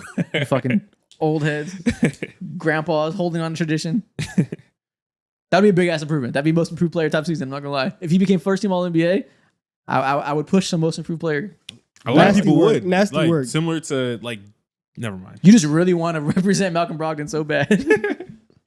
Okay, so people at the bottom need represented. It's not even about Malcolm Brogdon. you want to go Jalen Johnson at power forward? Yes. Yeah. Okay. Center. Can't go Wemby. He broke out. All-star. Exactly. Can't do that. Low-key Chet but he's a champion. People know he's good. Just needs to get healthy, so we're not gonna go him. I don't know. You could go him. Can DeAndre Ayton re-break out? Low-key. Re-breakout. He's the only player who deserves that conversation. Low-key, he can. That's what's funny. Like, he can re-break out with Luka Doncic. Re-breakout. I almost feel like he certainly will re-break out. But we don't got to call him a breakout star. I kind of want to go Donovan Clingan. I feel like he's going to be like a DPOI level I like defender that. pretty soon. I like that. Who else in the center position? See, the center position, it's really interesting. Clingan, he got to shoot. Maybe Zach Edey. He's going to be out also for a side. Yeah, he's missing some time. Oh, I did forget. And he's an about older prospect. I don't know if he has like a big leap coming that. Did forget as a about 22-year-old rookie. Jay Huff. He's going to be someone who can break out, bro. He is the definition of all a them breakout reverse player. dunks. Yeah, I think he's gonna earn that starting spot for the Indiana Pacers. I think he's like the option. Earn probably. it. It is. Yeah. Low-key, we just go Chet because like I think he's gonna get healthy and prove to people that like, oh, he clearly is an all-star level player. Where some people are gonna remember the finals and be like, bitch made, skinny legs, can't jump, and it's ridiculous. Yeah, I said why not go Chet earlier? I think he's probably the easiest and should be the most consistent answer. Yeah, people sure. are gonna look up and realize, oh wow, he actually is amazing, and oh wow, OKC is gonna go back to back. Like And that's he's- gonna be how they improve. And he's gonna be a first-time All-Star too as well. Yeah, almost as long as he's healthy, almost guaranteed he'll be a first-time All-Star. Okay, Chet sounds good. Chat. So there we go. So who's our point guard again? Peyton Pritchard, Jared McCain, Franz Wagner, Jalen Johnson, Chet Holmgren. Okay, Not bad. I feel not bad. solid about it. I think all those people will break out next year. Not bad. Yeah. All right, Mo, what is the next thing we're gonna do? Ooh, we did it recently, not on this channel, but on House Call. We're going to do five categories game. I have five. Yeah, so I have 5 categories, and I want to see if you guys can name the category, name the player without saying the same name as me. Okay. All right, you ready? Yep. So first category up. Last time I got the category 5, but it was fraudulent because I really lost in category 2. We just didn't know. Level 1 players who won Rookie of the Year. All right. Okay. 3, 2, 1, go. Stephon Castle. Ben Simmons. Got Fucking him. dummy. What are the odds? Stupid. What are the odds? All the legends he could have been. I did not think he'd pick Ben Simmons. Oh my god. It's Wow. like, it's like 1 in 78. Like, Oh fuck. That's Okay. what the hell. Okay. Oh, All right, Donovan, man. carry the torch. All right, level 2. A player who made an all-defensive team last year. okay. Only 10 players to level 2. That's tough. No, it's not tough. All right, I got it. 3. 3, 2, 1, go. Caruso. You are correct. There Amen you Thompson. go. Caruso You got made all Amen defense team? Thompson. Yeah, I believe he did. Did he? Did he Let's play double enough? check that. Did he play enough? All defensive team. I was either gonna say him or Dort. No, he did not. He did not. Damn, you're out. I was either gonna say him or Dort. Lou Dort did make all defensive. He made first team. I'm going Dort. And I'm in. I'm still here. I guess you're right, but also Lou you're Dort. wrong. I guess you're right, but also you're wrong. But we'll just continue to move. Okay, Yeah, You wanna give it to him? but I'm not wrong. I'll give it because to him. I'm not wrong because you made me wrong. I did not make you wrong. So we move a player who scored over 70 points In a career? in a game. in a game Yeah. But like at any point or last year? at any point. Okay. At 'Cause any I was like, point. I don't think anybody did it last year. Yeah. Okay. You ready?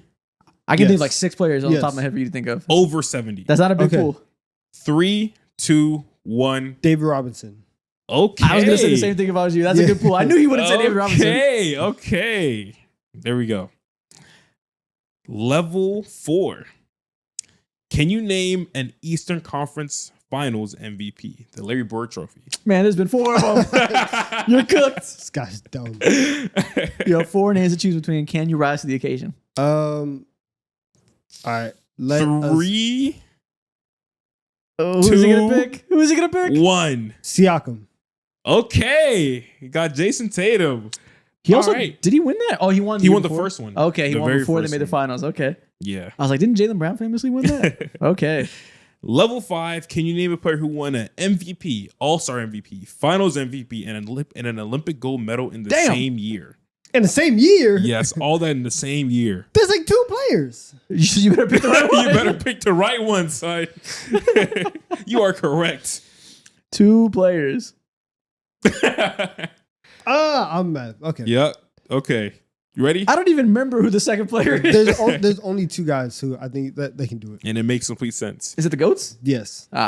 3, 2, 1. Braun.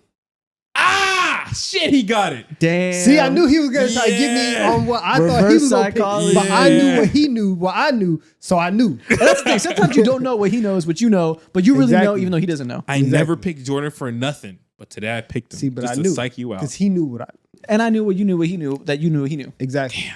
And so we knew, but he didn't know. I don't know if they knew what we knew, what he That's knew. what What I'm they saying. knew. Jordan- But he didn't know that we knew. This is why Jordan is not my GOAT. You never go ahead and And we knew that you knew that. exactly. And Always that's let me the And down. look at episode. that, and I get the. If you're still here, comment. Did you know what I knew? What he knew? What he knew? That he knew? That he knew? That he knew? Comment I that. understand. I got the last laugh because think he they who knew. laughs first, laugh last. All right, Jalen Hurts. All right. And we'll see y'all next week to see if you knew what he knew. What he knew.